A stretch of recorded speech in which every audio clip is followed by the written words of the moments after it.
says it's streaming. Yep. Going live.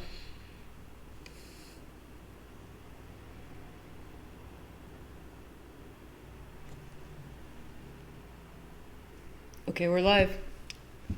Hey everybody. Hey everyone. How you guys? We're here at New Haven for Babycastles Doom modding workshop. And you guys can chat in Twitch if you can't hear us or if you need anything. We'll be trying to answer the chat. We're Eben and Aude, and we're artists, so we're here to do this workshop with you. And donate to Babycastles if you didn't get tickets to this, because we love experiments on the borders of art and tech.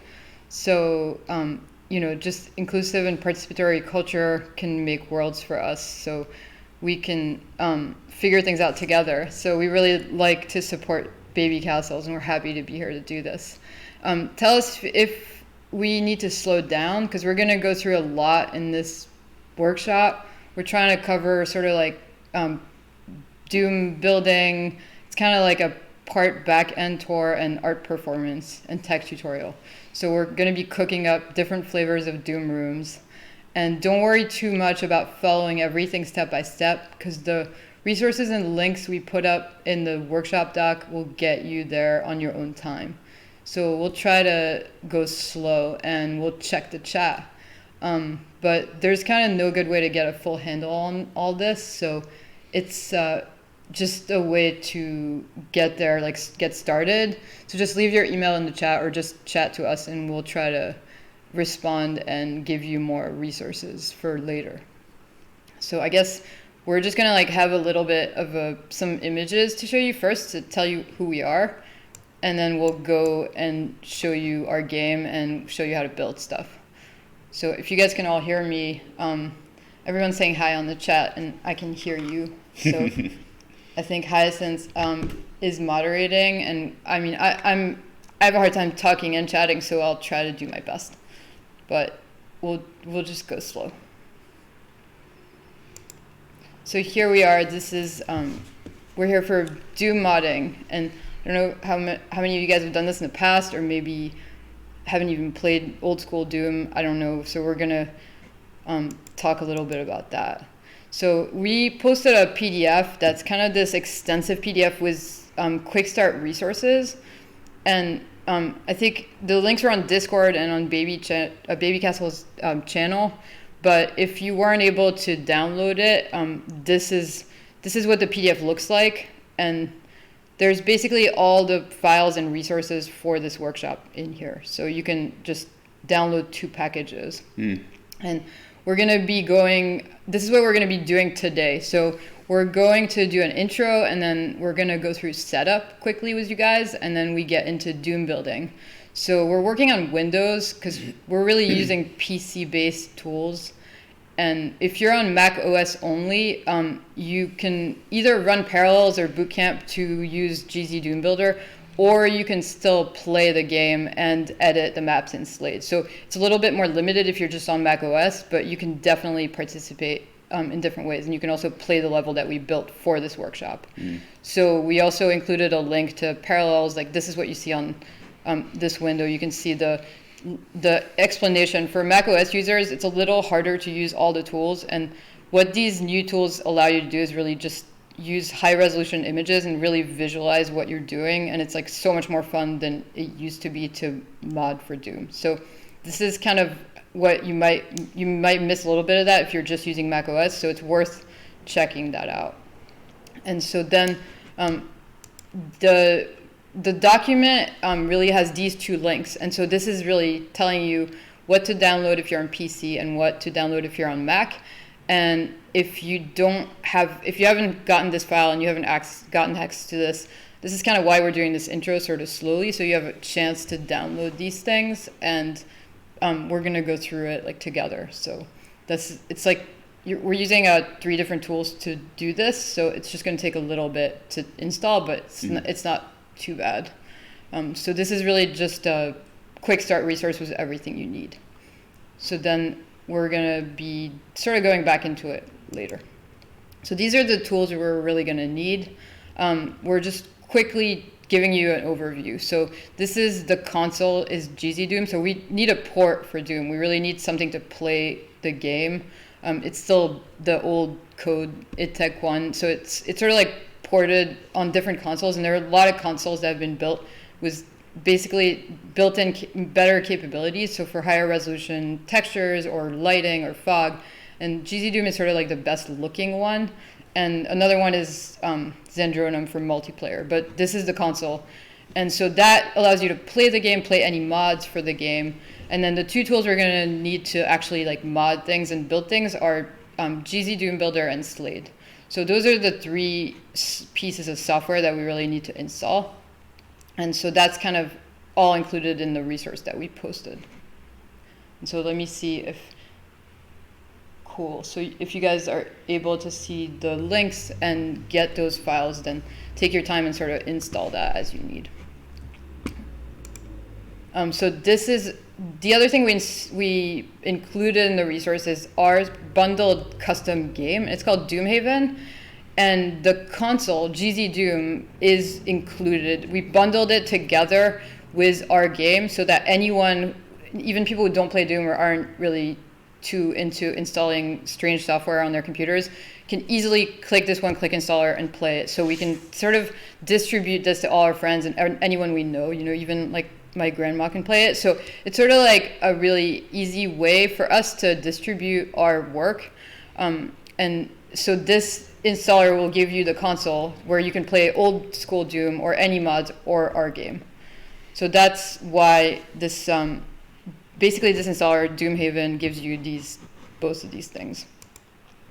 So what we included in the files.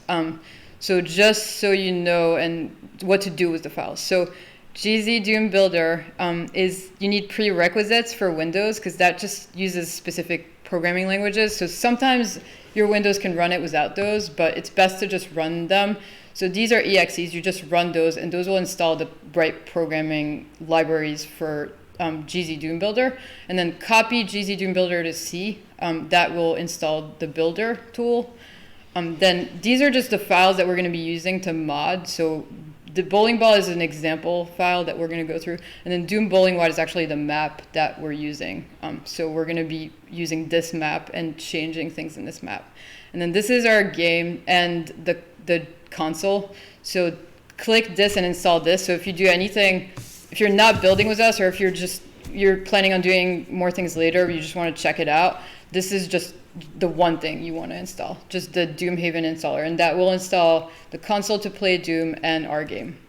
And then Slade is really the kind of asset editing, file browser, code editing software. So that's just an installer as well. And this is the PC setup. And this is the Mac setup. So the Mac setup, again, like I said, ZDoom Builder was not built for Mac. And tell the developers if if you want them to port it for Mac, it could be a real task. But it's the only way to really run it on Mac is to run Windows. So either Boot Camp or Parallels. And this gives you Slade and then basically the two files that you can open in Slade. And then again, our game and the console. So you can just install that. And this is just a note. If you're on Mac OS and you're installing our game, Windows won't give you too much trouble if you go into administrator mode, but Apple will try to tell you that we're not a certified Apple developer, which is kind of a troll tool and we don't care, but so to get around that, just go into the Finder on the Mac and to locate the installer, and then just don't use the Launchpad to install the game, because it won't let you access it, and it might not even tell you that we're just not a certified Apple developer. But if you control click the app to install it, it will let you install it. It will tell you that we're not, a certified Apple developer, and then it will install it anyways. So then you can click open, and once you've done that once, it will let you use it from then on. So that's just a note for Mac users.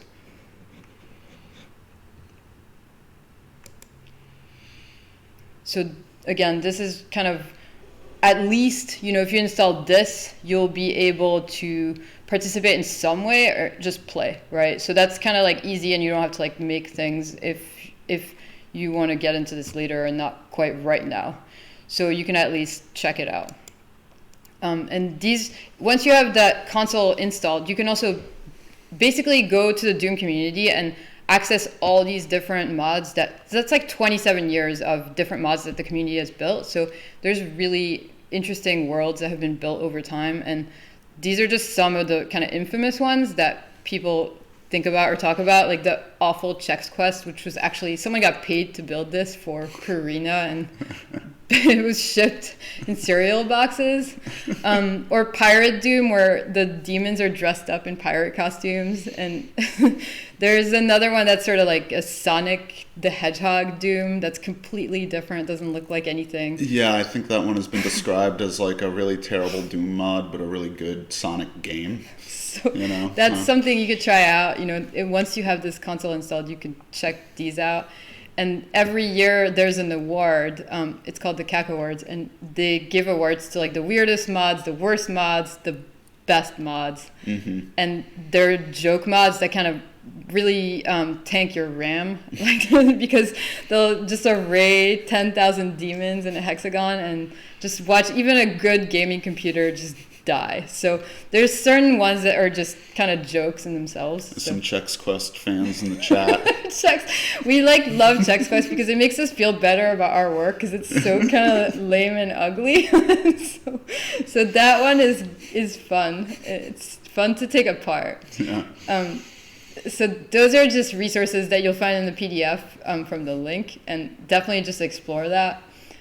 And that's kind of the love of it. And so, although Doom was originally free to download, and it was kind of free to download, and then you had to write in for more levels and the code, and you're supposed to pay for it, but it was really kind of freeware, right? So the really technically now it's owned by Bethesda and Microsoft, so I can't give it out for free, but it's taken apart by the community, and it's really just we ask here that if you're really interested in original Doom and using all its parts, you pay the $5 to Bethesda and download it from Steam, and so that you can. It's just going to make things easier so that you could access everything and take it apart yourself. So, because otherwise you can play with the files that we sent you, and that's kind of we're using Free Doom as a base. So Free Doom is kind of a workaround. It's a compatible free replacement, and you could check out the project on GitHub, and it's like a really cool project, because they really basically replaced everything so that the functionality is intact, and you can use it as a base for any mod, and you can really play. It's different maps, but you could play Doom with all of its features without having the original game.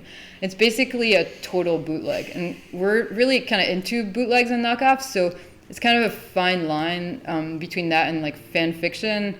And I think that we're sort of into free remix culture too. So we're giving you options. You can use the strange bootleg, or you can get the original game. Depends how you feel about it.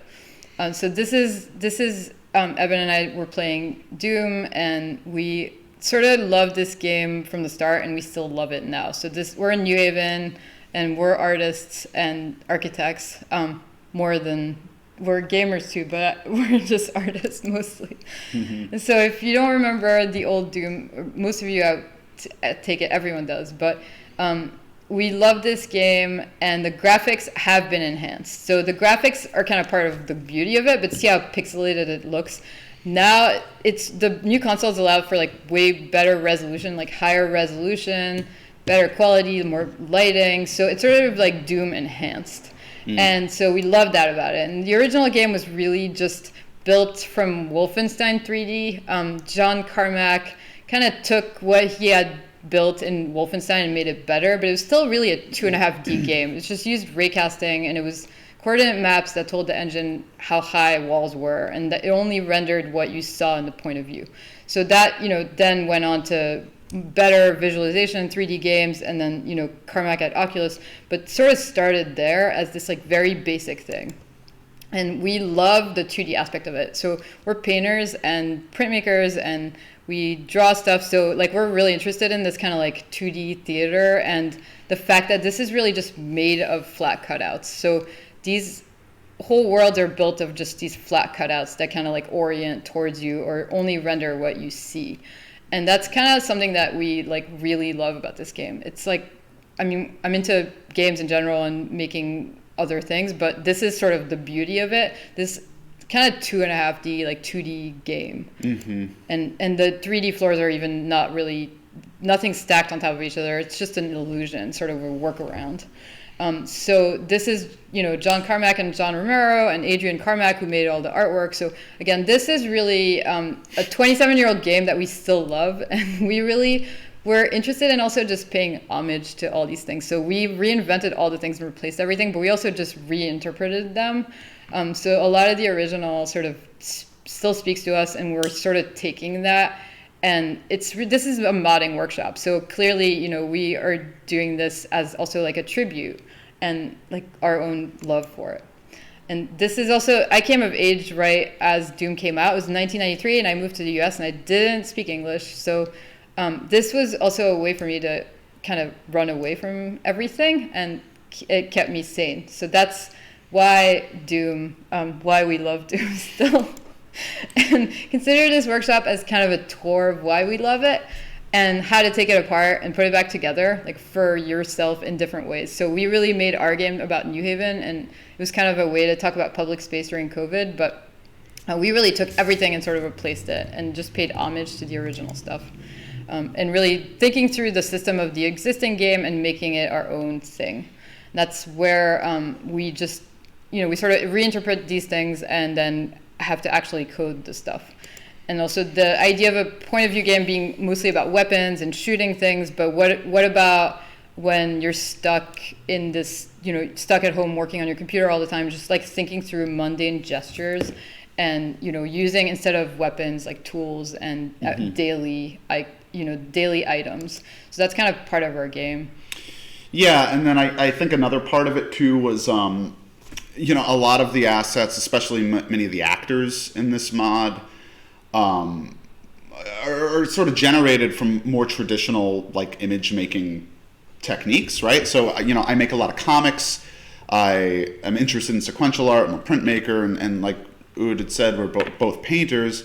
So for me to kind of retreat into a more digital medium, right? And thinking about digital space and public space as digital space, and really teaching myself some very basic coding languages with no background whatsoever. It was still kind of important to me to kind of maintain a more traditional kind of art making practice in tandem with all of this new material, right?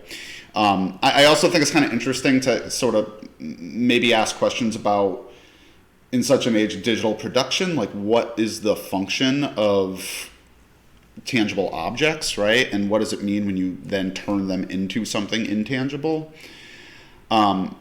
Just because we couldn't really exhibit work or have shows in the way that we would traditionally due to COVID, it still didn't make me want to stop, making physical things. It was just, how do we change the delivery system?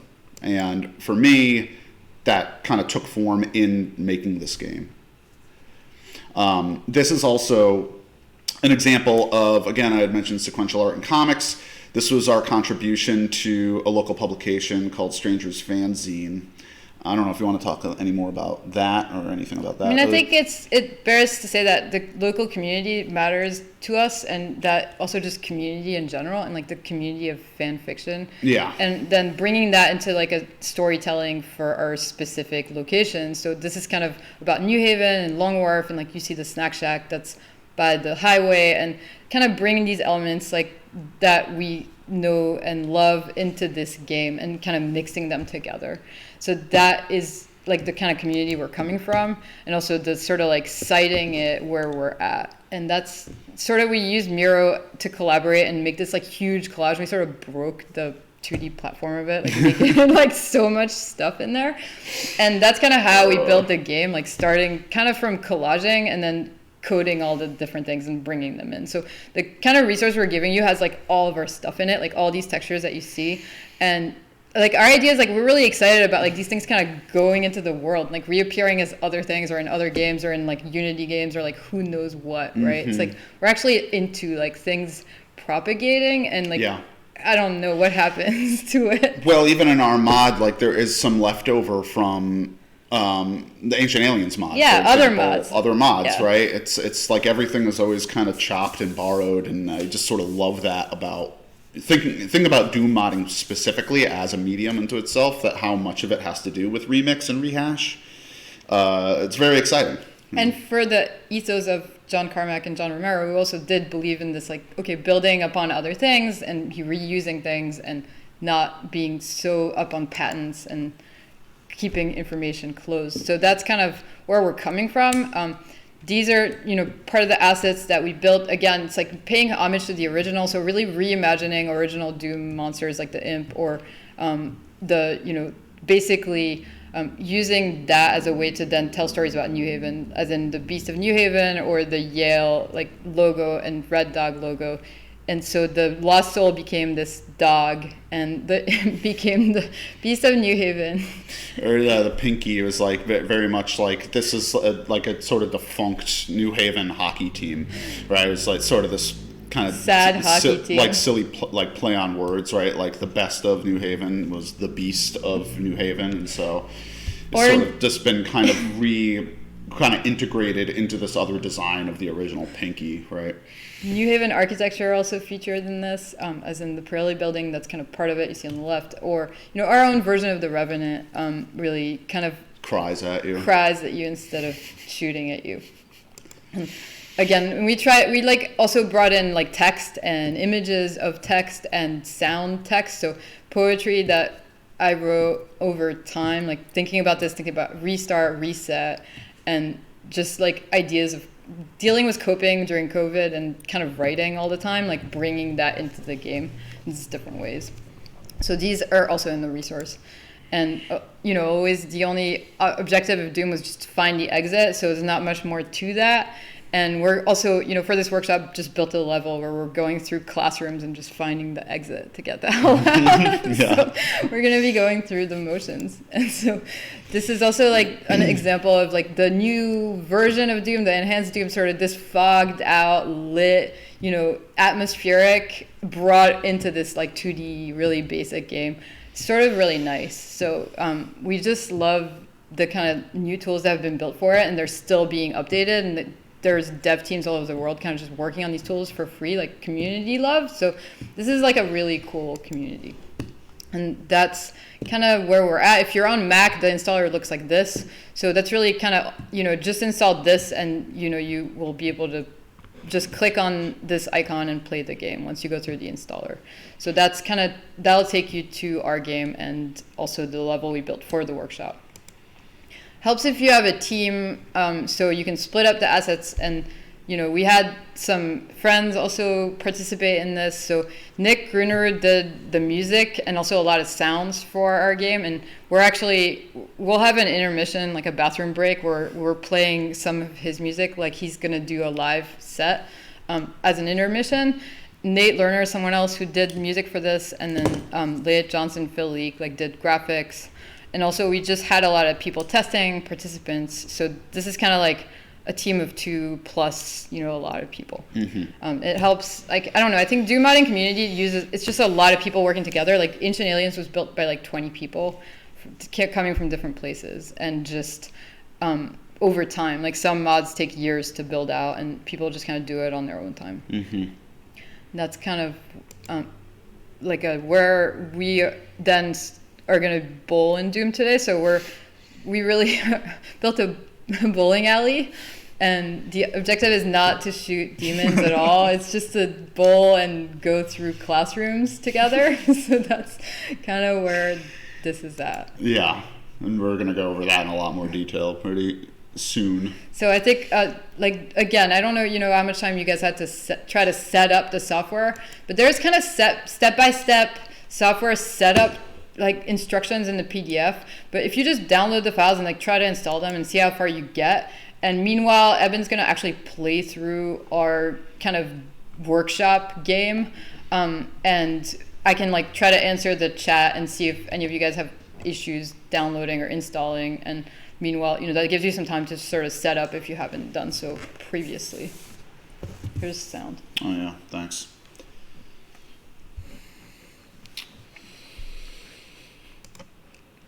Okay. Yeah, so this is, do you want to talk about this file that I'm opening up right now?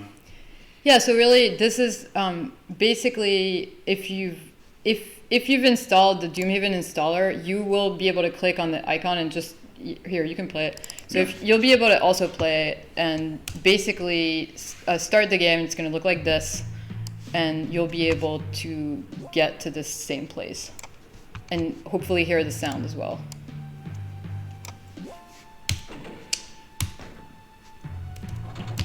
So what should happen is you're going to sort of appear here at the end of this corridor, and what we're going to do is go back this way. But just to show you, this is the original mod that we had made that is sort of based off of a kind of infamous sports bar and off-track betting site in Long Wharf, New Haven. And so this is, you know, a much more expansive level. Definitely play through this. Curious to hear your guys' thoughts. Can be a little grizzled on the higher difficulty levels, just to warn you. But anyway, that's for another day. What we're going to do is go back through these doors here. So yeah, you're going backwards basically to the bowling alley. So there's a secret way back through the bathroom. If you find yourself in the bowling alley and you want to go back to Sports Haven, or you could just restart the game and it'll take you back. Yeah. So here, after I run through this, we're going to have time going back through this in the back end and just kind of pulling apart a lot of the functions, what we built here, and kind of how we decided to organize this. There's the bathroom, by the way, if you wanted to. This is the left stall if you want to go back. So, you know, while this is very much going to be a sort of split back end playing mod game, there's also there's some very Doom stuff in it, right, that you'll see as we go through it. But the idea here is that we're going to start going down each of these lanes, and we're going to bowl.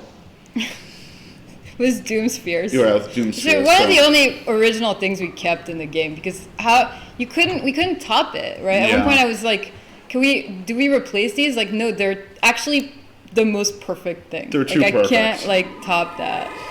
So each of these rooms is going to be kind of focused around a particular lesson, I would say, or at least one other function, one thing we're going to look a little closer at.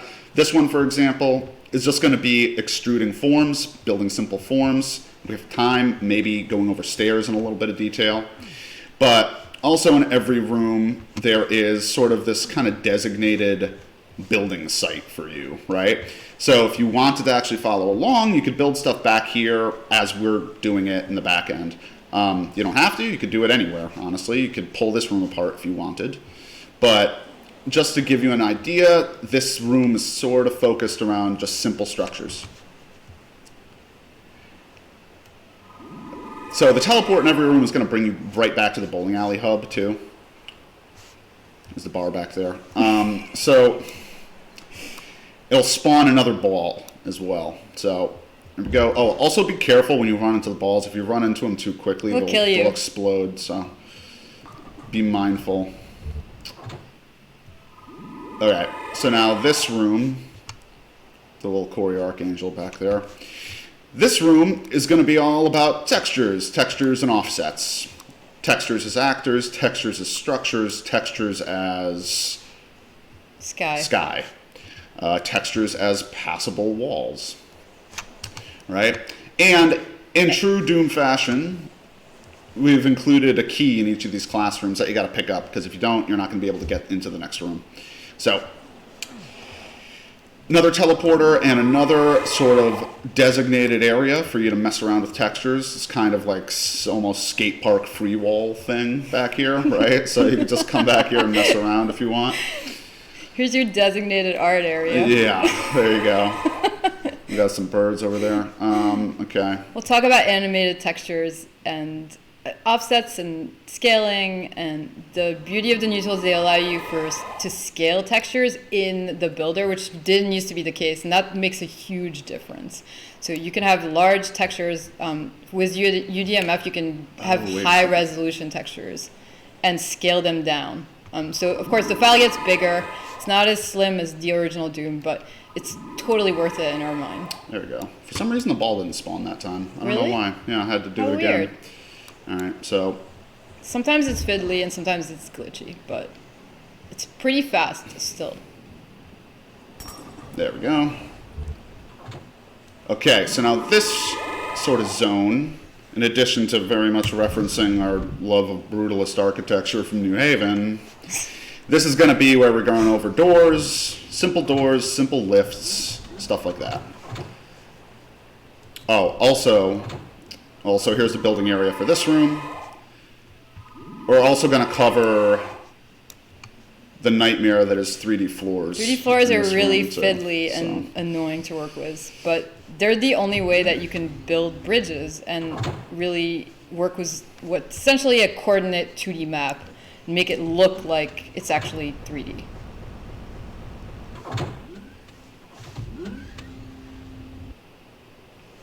There's your New Haven sky. Yeah, New Haven skyline. Blue key. You can see it from the highway. It's actually, the picture is taken from the highway. All right, so now some of these guys might get clipped because they're just refusing to kill get out them. of the way. There we go. Try not sorry. to kill them. They're kidding. There we go. They did it to themselves. Yeah, okay. All right, so now this room, this parking garage rather, is going to be about switches and coding switches in ACS. So something as simple as turning the lights on, or turning the fog on, which is also a very much a ZDoom function. There's not really fog like that in OG Doom.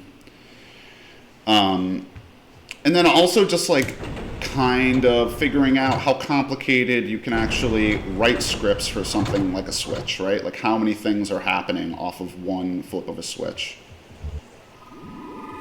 Again, another designated building area. So you see these guys on the stage, we'll talk a little bit about sprites and like animations and making new actors. So this is gonna turn something on. Here's the party. Yeah, so now like the switch can just turn the parking garage into a party, or the room is now changing, the occupants are showing up. The music changed. Music's a little louder over here by the Marshall stacks. It's getting crowded. Yeah, you might have to Not kind of... 6 foot distances. No, you might have to kind of punch your way out of here. Yeah, you might have to punch your way out to get away. But as much as a single switch can sort of make all this happen, right? Change the lights, change the textures, change the sound. It could also, one single switch can just turn it all off. Party's over. Cops Party's are coming. over. Yeah, so it's time The to choose rave it. is done. All right. And then finally, this last room, which is sort of our exit. Sorry, guys. Ah, that one got away. You got away. Okay. And now, this sort of long hallway here is going to be our exit, right? And our exit through an actual Going to the subway stop. And we have these kind of like longer, sort of monotonous kind of stairwells we're going down, and I think we're going to try to use this as an opportunity to write some scripts and line def scripts to just kind of change it, right? Including Write some HUD text. some texts, maybe music, maybe Some poetry. Why not? And then, once we get our ticket, we'll be able to get out of here. So that's a sort of quick run through of that. So now, let's see, do you want to open up So yeah, I think we're going to go All in Slate and open what we just played through to show you kind of how it's organized as a mod and kind of make sure you have the setup in Slate that makes it so that you can work with us. So that's kind of what I'm going to do now. Okay, so if you open up Slade, if you guys were able to install it, and sometimes, you really have to like make sure you run it as administrator. Like I always run it as administrator. It never wants to work otherwise. Like some of these community-based tools like Windows just, can be tricky with, but there's always new versions, and you can also write to the developers about bugs and things, and they're always fixing it. So all those kind of links to developer pages and where you find these tools are also in my PDF. So Doomhaven Demo 01 is basically the level that we just played. And so the first thing, I think that I want to explain is that this is the file that runs our game. And it was kind of bundled and unpacked as part of the installer. So I can, basically tell you, let's see, file, preferences. So you're going to want to go to preferences in Slade and kind of set up where the files are. It's sort of, it could already like show you what all the things are inside here, but it sort of wants to know like where the base file is, and there's certain things in here where you kind of want to set up the file based on, it's kind of going to tell you also like different shortcuts. Like you can actually use this for map editing. We're really going to use this just to show you the code and how the files are organized. For basic setup, really, I can show you in here.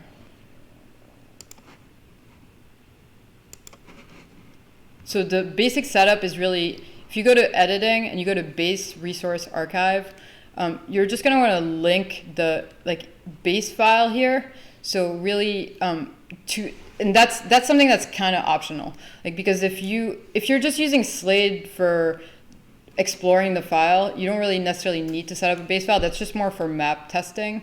But if you just follow the PDF and like click this link here and set up the base resource into Slade in here, that will give you the right setup and it won't give you any errors, because it basically wants to know, because it's a modding tool, it wants to know where your base game is. So either free Doom or the original Doom. So you want to find it in here, either in Steam apps, following this link, or you could go to Doomhaven support files and use the free Doom that we provided and put it in here. So that's going to give you the right Slade setup, and that's basically all you have to do in Slade. And then if I go back to Slade and I just show you the organized, like basically the level that we just played, it's made of all these different lumps, and like a lot of these just set up kind of like, this tells you like what is written in the window, like the startup colors, but really like the basic, this just tells it it's a standalone game. The map info is kind of where the levels are. So, there's like a certain structure to Doom where it gives you the option to set up a number of different maps, like however many you need. And this basically tells it what maps are in the game and what they're called, what music it plays, what the sky is. The sky has to be coded in here. It's kind of a weird, different object. Everything else is sort of, it can be just added in a map. Decorate is that's the basic script that we're using to basically change all the actors, replace things, make new actors. And so we're basically, if you go through this code, you can kind of start to see like the different actors are all basically versions of the originals that we basically make new actors, and we rewrite some of the code. But this is based on the original engine code, and we kind of modify it and have them, we call out different actions. So you can kind of go through Decorate and like look at the code there, and you can kind of see the functionality of different actors. This is really just showing you, animdefs is really just the animated textures.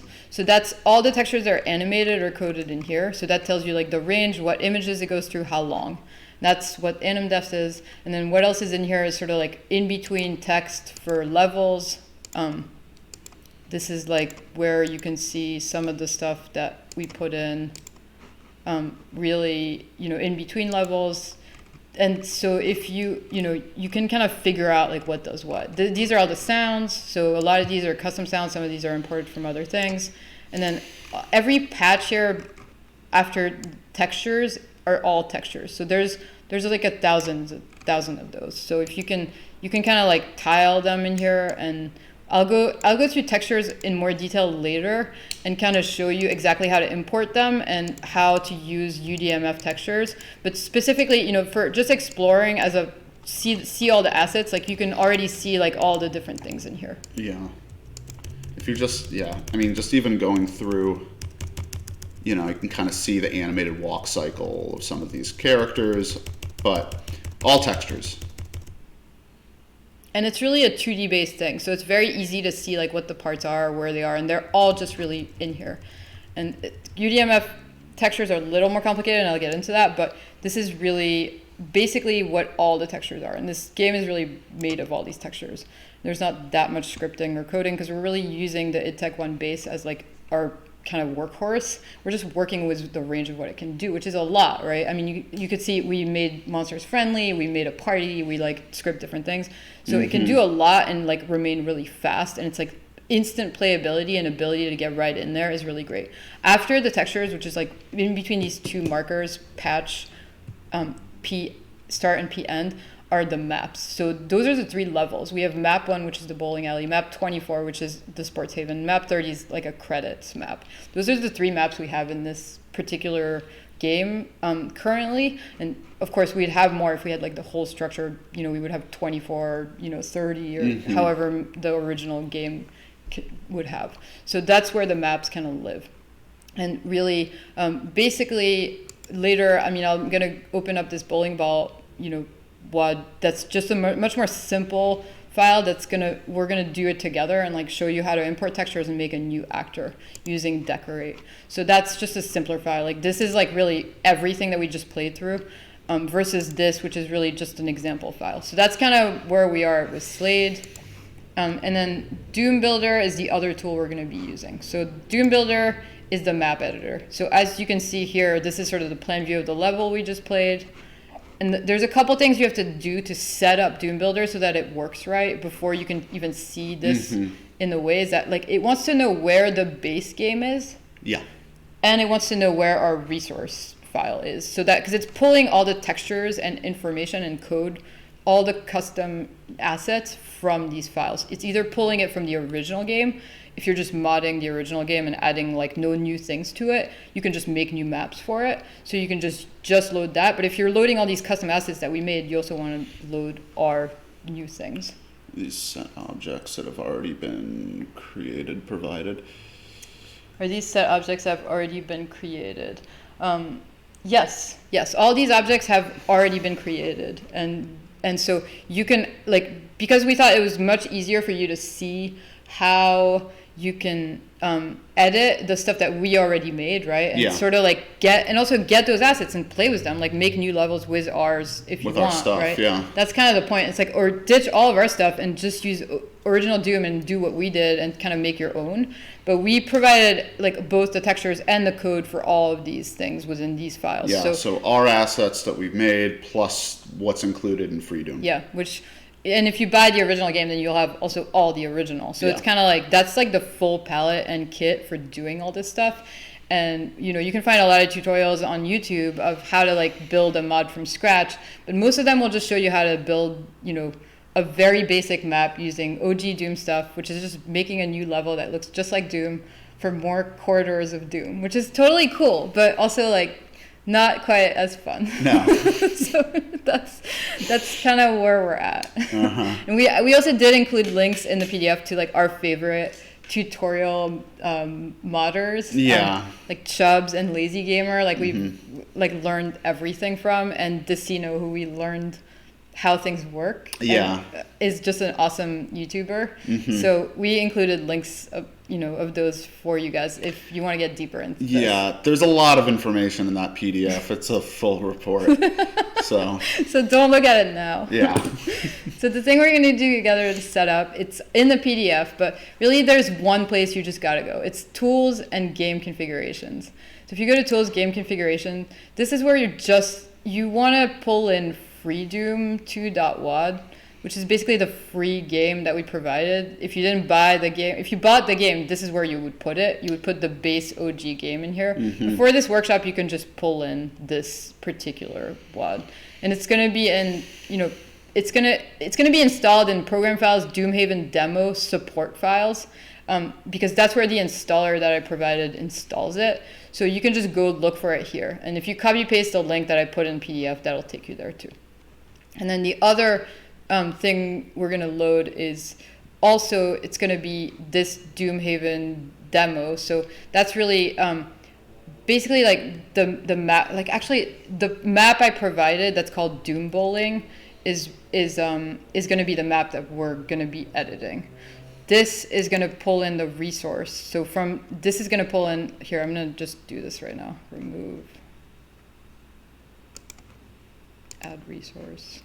So I'm going to do this with you guys. So if you go to C, program files, Doomhaven demo, support files.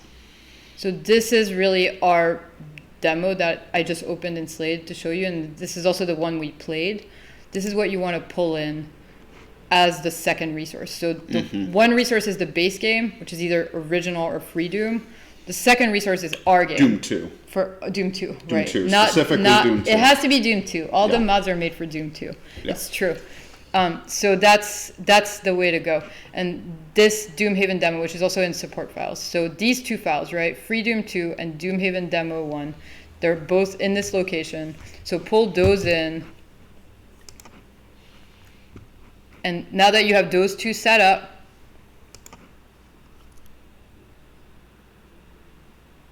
it's going to reload. Yep, there you go. It's always, you'll get errors, right? And sometimes, we have some errors here that you can ignore and clear. That's because, whatever, I'm not going to get into this. They're not errors, they're warnings. Just clear them. But it'll tell you. If it doesn't work, if it's missing textures, you'll get, question marks. You'll know you're missing something. It'll tell you you're missing the base file. You don't have the assets. It's missing things. Game configuration window. Game configuration window, it's tools. Under tools. So let me go to it again. Tools, game configurations. It's also F6. If you're using Windows, try that. Sometimes the hotkeys don't all work. But game configurations really gives you the place to put the resource. And then the other thing that we have to do here is tell it what console it's using to test. Because we are going to be going from this map mode to build to testing mode. So we also have to tell it where ZDoom is. Yeah. So here, that's the second place where you want to go. So you also want to go to that same place, or actually in here, program files, Doomhaven demo, support files, and just go to ZDoom. So ZDoom is the console, and it's one program. So it's ZDoom exe. And I included it in the installer, so it's in the same place. It's in support files. So just go to find this file, and that's the console. It's going to be using this console to test. And you can tell it right away here, like what difficulty you want to test in. So depending, if you want to, when you you're like running, as you build things, you can test the game right away by clicking the test button, which is this play button, this green button. And that takes you, it basically opens a version of ZDoom and plays the game. So that's why you have to link it here. And if you don't have it linked, it won't, like when you try to play test it, it just won't play. It just won't go, yeah. Or it will ask you for like what console. You can also test on Zandronum or another port console, because there's a lot of different ones out there for different reasons. And so those are the two things basically, resources and testing. And if you just link those paths to those files, then you're all set. And you're going to see the same thing that we see when you open the file. I think I missed a file. Which file? Okay, so you can, here. Okay. I'll try to, under tools. the resources tab again. Okay, here. Yeah, okay. Under game configurations? Yep. Yeah. So here, so let's do this again so you guys all have it set up. So if you're in game configurations, resources, and then so you're gonna, like, let's just say, I'm just gonna like remove everything and do it from scratch so that we do it together. So we're gonna add resource, and then navigate, like first of all, the first thing you have to do before you can do this is use the Doomhaven installer, because what that's going to do is install all these files in this place, like in basically Doomhaven demo in C, right? Is what the installer I provided, that's called Doomhaven. Go to the desktop. Is that file. And you go to support files. Mm-hmm. I'm going to go back to the desktop. Yeah.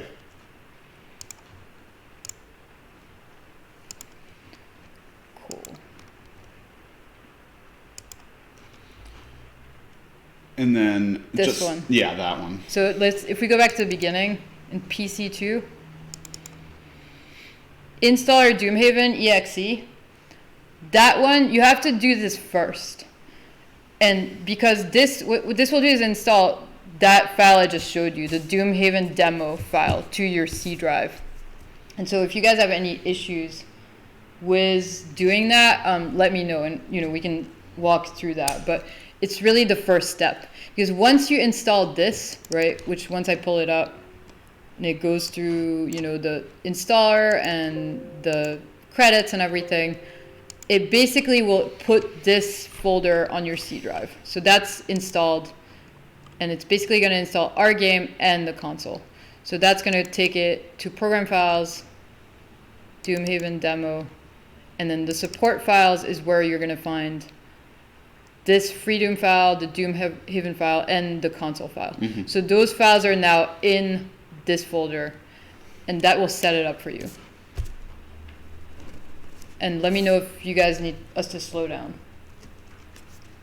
Finding some of the resource. Cool. So okay, you have that part worked out, so it sounds like we're good. And so again, I think that just to do this over, game configurations. So wherever this is, right? Doomhaven demo support files, that's your path. So just find Doomhaven demo 1 and freedoom 2.wad, those two WAD files, load them in the resource, and then your screen should look like this. And if you hit this click test map, this is the other thing you could do to make sure you set it up. It's basically gonna open ZDoom and play the game. I've got FreeDoom music now. That shouldn't happen. Yeah, I don't know what happened.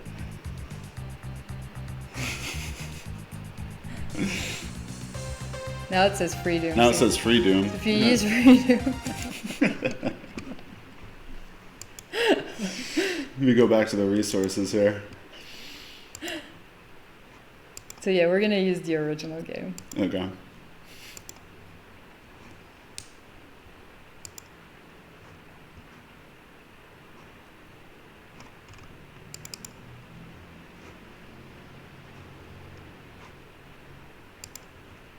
Actually, I know why that's it.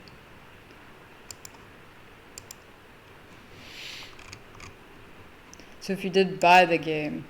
Mm-hmm. Doom 2, or is it in Steam, yeah? It's in Steam. So this is the other way. Steam apps, common, Doom 2, base, Doom 2. Okay. And put this at the top. Mm-hmm.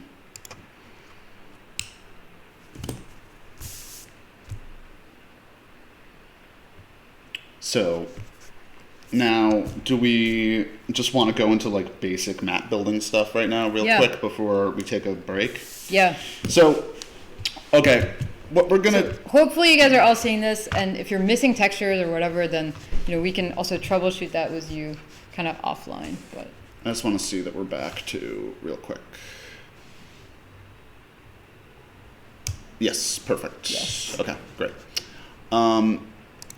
Okay, so before we get into more of the complicated map building functions, I sort of just want to go over a couple of really basic things. Just all this information is also in the PDF that we put together, but just to kind of go over some really quick ones that are sort of essential for navigating this interface. So there's two kind of views in Builder, right? Right now we're in plan mode. If you press Q, it'll bring you to visualizer mode. or visual mode rather. And here we can move around the space in the back end. We can kind of identify sectors, and we can begin to alter the actual surroundings of the map. So, a couple of very quick and essential hotkeys. Like I just said, Q will switch the mode. H will turn the highlighter on and off. You're going to want it on most of the time. And G actually shifts the gravity, right? So you can see right now I have gravity off. It's allowing me to kind of get more of an aerial view of the whole map. You turn it on, and you're limited by what you can actually walk on in-game. I should also mention that E, S, D, F, these are your kind of navigation keys. So, another thing we want to kind of talk about is the different modes here. So again, really basic stuff that you're going to want to know. This whole map is structured on a few basic forms, right? Which are vertices, line defs, sectors, and then things. And things are going to be sprites, demons, keys, like animated actors, anything like that. Dynamic lights, map spots, anything like this. A teleport spot, it's a thing. So you have to kind of go into these different modes and make sure they're selected when you want to edit whatever component you're working on, right? So if I'm in, for example, if I'm in vertices mode, I'm not going to be able to select this line def, only the vertice. If I want to select the line def, you have to go over and click line def mode on. Also, as far as visualizing things, this is just an interesting option. If you go up here, you'll see that there's some options for actually looking at the map in plan mode. Right now, we are looking at the map and it's reading the textures on the floor. If I click this, it's going to read the textures on the ceiling. If I click this, it's going to read just the lighting. And if I click this, which is kind of my preferred mode when I'm building, it's just going to show the kind of wireframe of all the sectors. I don't use that mode. I know, it doesn't use this mode. I use this mode all the time. Okay, so. It's too boring. It's too boring. Yeah. Okay, so let's build something really easy, really simple, right? And again, please stop me if I'm going too fast. So let's say, also tab. Tab is going to turn on, it's going to toggle some things. It's going to toggle sky textures, lights, and things, or 3D floors rather. T is going to toggle things. So let's say we want to do something really simple, like, I don't know. Right now we have this kind of almost like a skylight in this room. Say we want to plug that up. Say we don't want a skylight here. Say we want a column instead. Because this is a top-down map, whatever sector is represented on the ceiling is also going to be represented on the floor, right? So if we go to our map, we see this, we're just looking straight down. This rectangular sector is here, and it is going to be the same parameter on the floor as it is on the ceiling. So let's say we just want to make this a column. This is very simple. All we're going to do is click it, left click it, make sure that it's highlighted and that it's glowing red. Again, make sure your highlight is on, so if you don't see anything and you're like, what the hell, why can't I select anything? Just hit H, because chances are your highlight's not on. So we're going to select that. Now it's selected. Very simply, we're just going to take our mouse wheel. If you don't have a mouse wheel, I'll show you how to do this anyway. But Did you tell them how to use ESDF to navigate around this mode, right? Yeah. Mm-hmm. So if this sector is selected, or just, we could just move it up with our mouse wheel.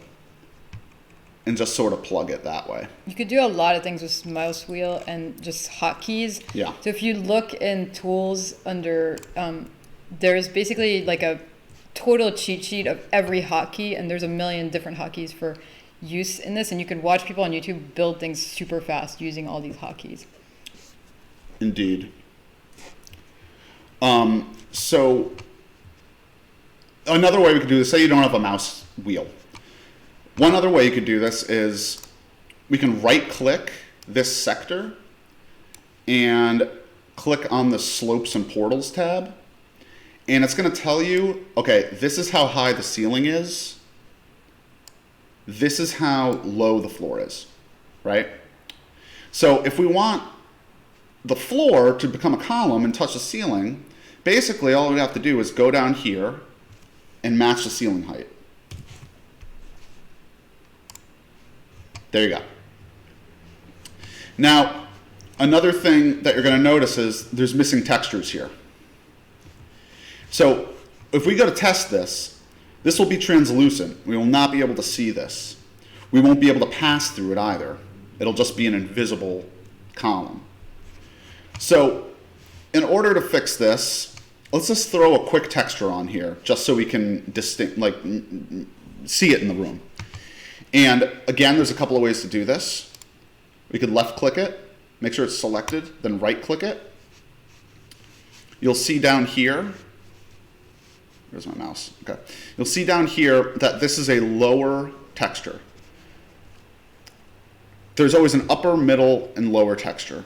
And you'll see examples of this later on. But for our purposes now, this is a lower texture. Just so you know, the middle texture is the only way you can have PNG transparency, because it assumes it's like you're building a wall and you're building like almost like a base trim, a kind of ceiling trim, and a center part that's almost like a portal. So that can be a pass-through texture with kind of a PNG that you could see through. So if you're wondering why your PNGs with transparencies are not showing up as transparent in these textures, just remember you have to put that transparent texture on a middle texture.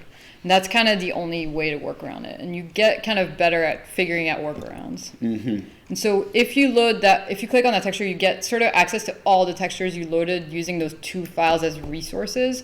So both the FreeDoom and the original game, whichever one, if you bought the original game, and our special custom assets. So you can scroll through all of our custom textures here that you can see that all our drawings that Eben made or like textures that I put in. So all of these kind of textures that you're seeing now are sort of our custom assets that have been added in. So let's choose this carpet texture. Okay. Is that an OG one? Yeah. Yeah. So now we have this carpet texture on the side of this column. But for our purposes, let's just keep it really simple, right? We're not even going to mess with textures in this room. So another way you can apply a texture, let's say we just want to use what's already here. Let's select, this color, the floor. It is as simple as Control-C to copy it, come over here, make sure that this is selected, and Control-V. And just copy paste.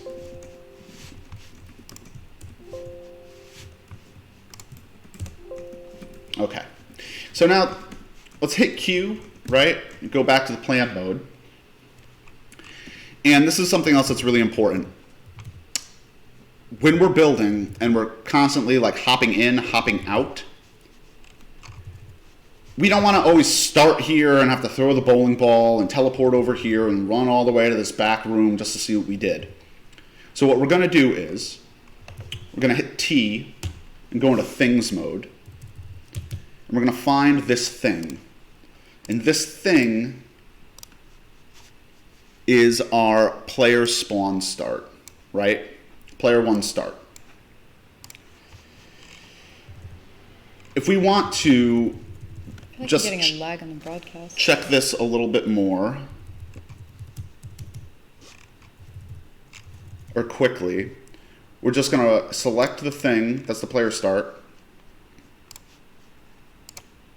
We're going to right click and hold so we can move it, and we're just going to drop it in this back room. This way, when we go to test,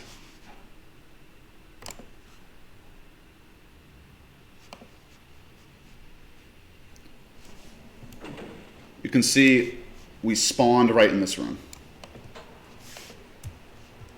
And now we can see the column that we built.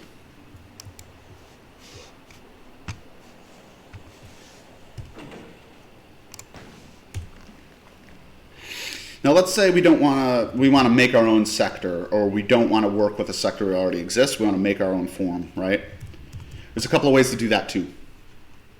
So one, we could go over here into line defs mode, or rather go up here to the draw lines tool. So these are all of the kind of modes in which you navigate these different components. This is how you actually create them. So we're in draw mode, and let's say we just make a simple sector in the shape of a triangle. Make sure it's closed on all points.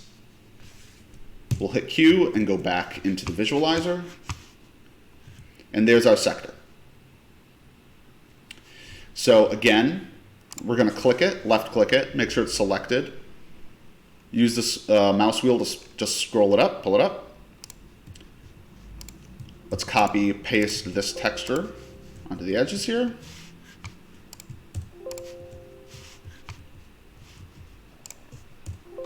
And there you go.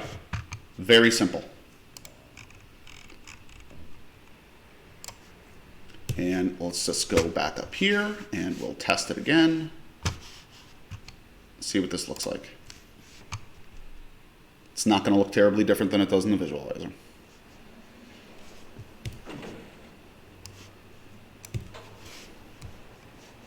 But there we go. So that is like very, very, very simple form building. But just that's the kind of method that you're going to use to build all of this stuff in here. Slopes and stairs are a little bit more complicated. You're gonna go through the stair builder? Our favorite. I don't know if we have a lot to cover. I don't know if we can get into the stair builder right now. You gotta just do the stair builder for 1 second. Okay, sure. Let's just take one look at the stair builder. Because this is kind of... The stair builder is a little fiddly. I sort of refuse to use it. But oh yeah, it's really fiddly. Fiddly is like, oof. It's just, let's put it lightly. It's a really fun once you get the hang of it. Okay, so stair builder. Cool. So let's make a line def. Also, you notice that the line def, every line def kind of has this tooth on it.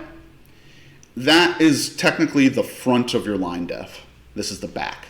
If you select it, right click it to look at its properties, you'll see a front and a back.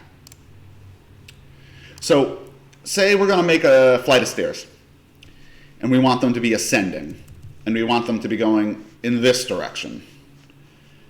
We would have to flip this. So we select it, press F, make sure that it's facing this way.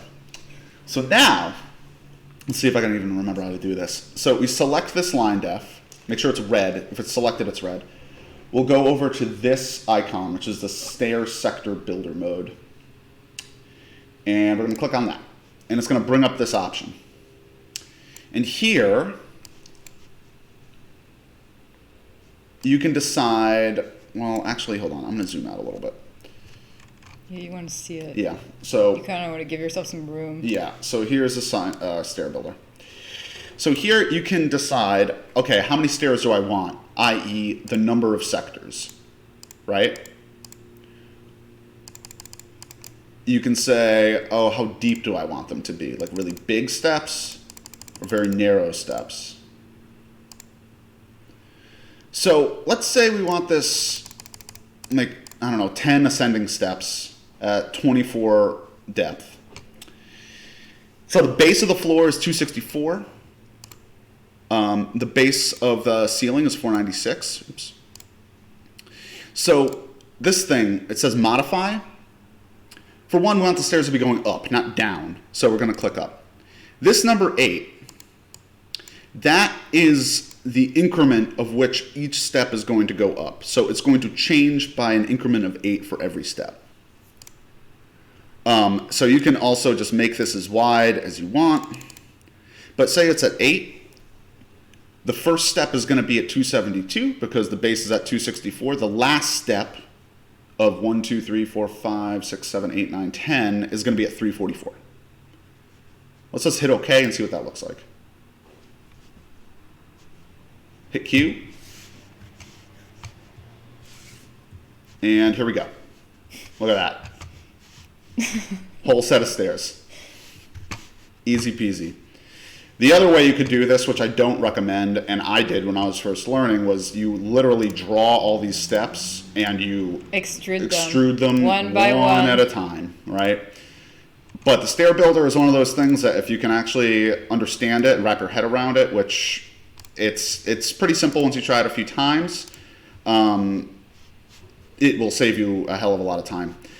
Once you start doing stuff like this, it's a little bit more complicated. Curved stairs are a little bit slopes. harder. Yeah, and slopes. So let's do one slope real quick too. The one thing to note about over about slopes is that this is definitely a ZDoom feature, and it was not really part of the original game. So if you try to make slopes in this version of the builder and then play it on certain other consoles, it doesn't always work. So sometimes your slopes just don't show up and you have to code them in a different way. Okay. So that's just tricky about slopes.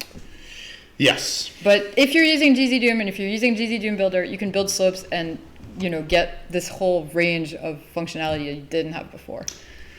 So let's make a quick slope. We made a sector before with the line tool. Now we're just going to do it with the draw rectangle tool. Simple as that. There's our rectangle. Okay. There's our sector. So now what we're going to do is, let's pull this up a little bit. Put texture on the side. All right.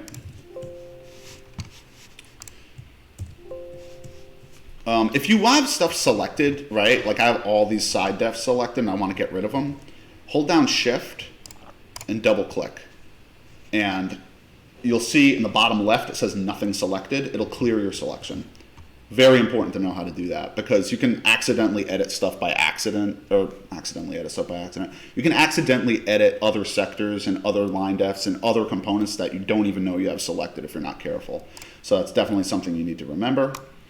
So let's right click the top of this sector and we're on the slopes and portals tab. We want to, here's something that's really important too, right? The sort of direction of the slope. It needs to be, so the way you want it facing has to line up with the direction of this sector in the map in a northeast southwest direction. So right now, I'm pretty sure this is facing north, so this should be good. And now that's the ceiling. So it's the floor, right? This is the floor that we're going to be editing. Yep. So we can just do something as simple as that. There we go. Slope angle at 18. Okay. And there's our little ramp. Easy. So very simple forms: ramp, stairs, extruding, platforms, and pillars. At this point... Yeah, at this point I think we were going to let you mess around with this for a bit while we have an intermission. And we were going to play Nick Grinard, the friend of ours who did the music for this, just doing a live sort of performance. Because here, I think it was set up here. That way, you guys can mess around with things. Tell me in the chat if something didn't work, you need setup assistance, if you're able to open it and kind of pull things apart a little bit. And just meanwhile, we can take a little break and watch Nick's performance. We link up the audio and the video. So that's how we do that. When we get everything that we need, when we get everything that we need, and baby, why? When we need it, baby, why? Need it, baby, why? Need it, baby, why? Need it, baby, why? Need it, baby, why? Need it, baby, why? Need it, baby, why? Need it, baby, why?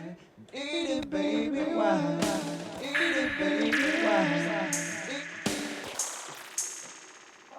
Oh, man.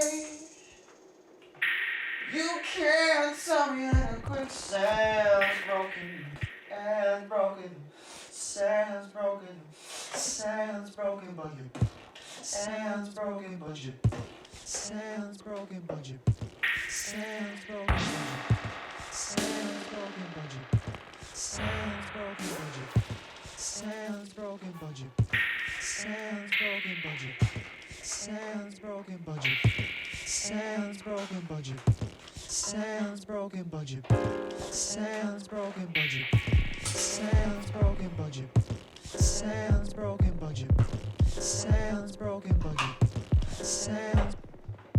Oh, oh, oh, yeah, yeah. What you need, babe?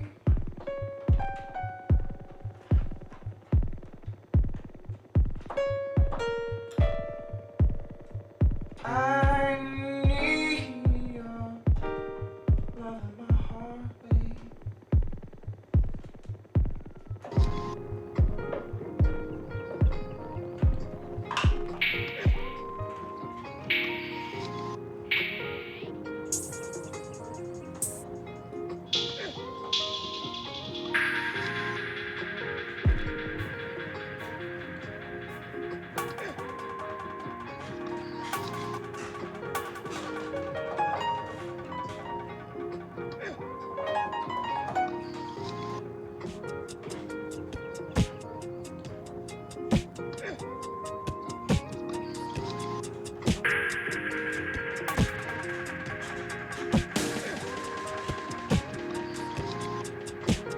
If you see me walking through the park at night,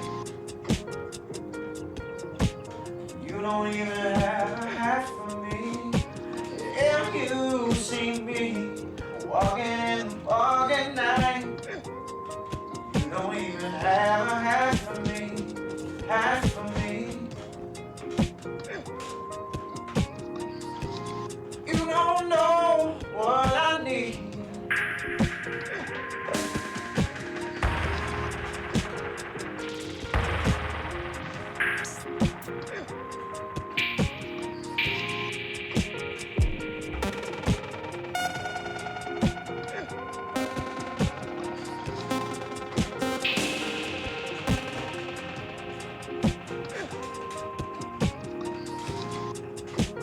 You don't even have a hat for me. It's not your fault.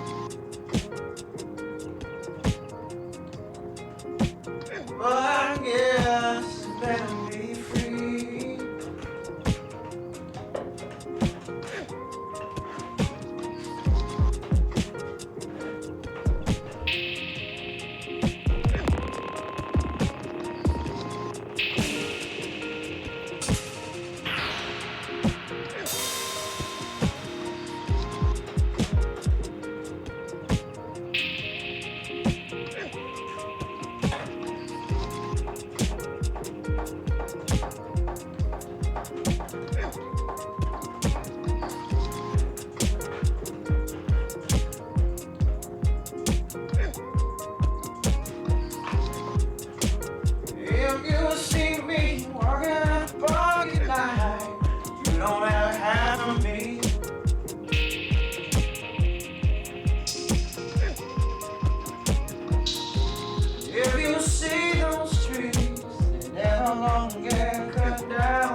don't have a half of me.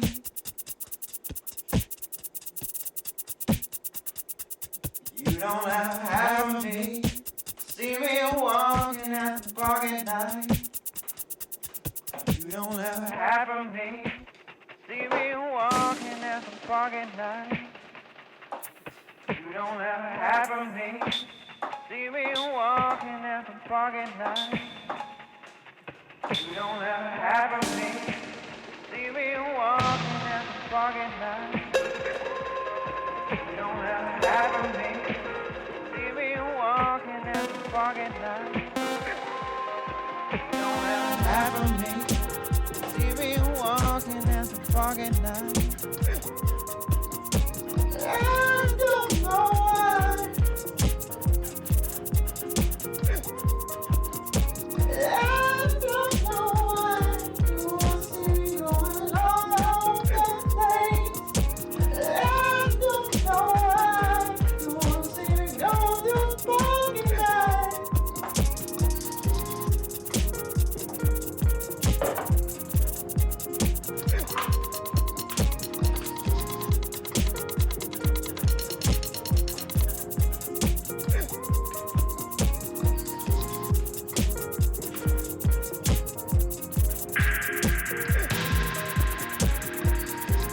You don't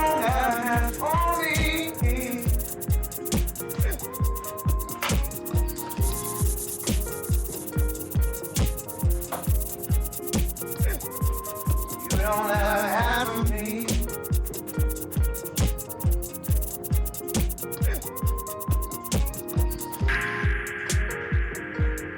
don't have half of me. You don't have half of me. See me walking at the park at night. See me walking at the park at night. See me walking at the park at night. See me walking at the park at night. See me walking at the park at night.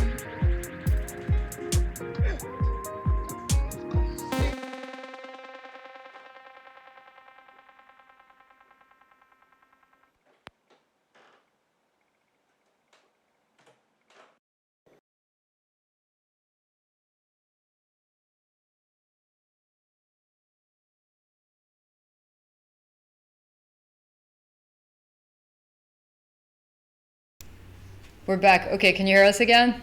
So hopefully you can hear us. So you guys, some of you had errors going into ZDoom testing. I guess the first thing I want to check first is game configuration. Make sure your base game, move that to the top, because sometimes you get errors with just a load order of the base should be at the top and then our mod, which basically, so that helps to clear some of the errors. But I think there's some people had a Z-script error, which is called power time freezer, and that's if I go into Slade and I go to Doomhaven demo. So if you guys are able to open Slade and open the file Doomhaven demo 1 in Slade, then we can clear it together. So I'll show you where it is. So there's this Z-script here, and so Z-script. Decorate is one language for this mod. Z-script is another. So this makes a new class, and that allows to pause the game and sort of freeze it, so that it goes into this kind of fortune teller terminal and reads bad poetry to you. And in order for it to basically pause the game and the actors and the player all at the same time, this is something that I had to add to our game. And it tends to, I haven't gotten any errors with it, but that can sometimes throw errors in testing. So if you want to just delete this and save, and that's basically, you're basically using this resource within Doom Builder. So see how this little asterisk is here? That means this area of Slade here sort of saves locally the specific file within this bundle, which is the WAD. The WAD, it stands for where's all the data.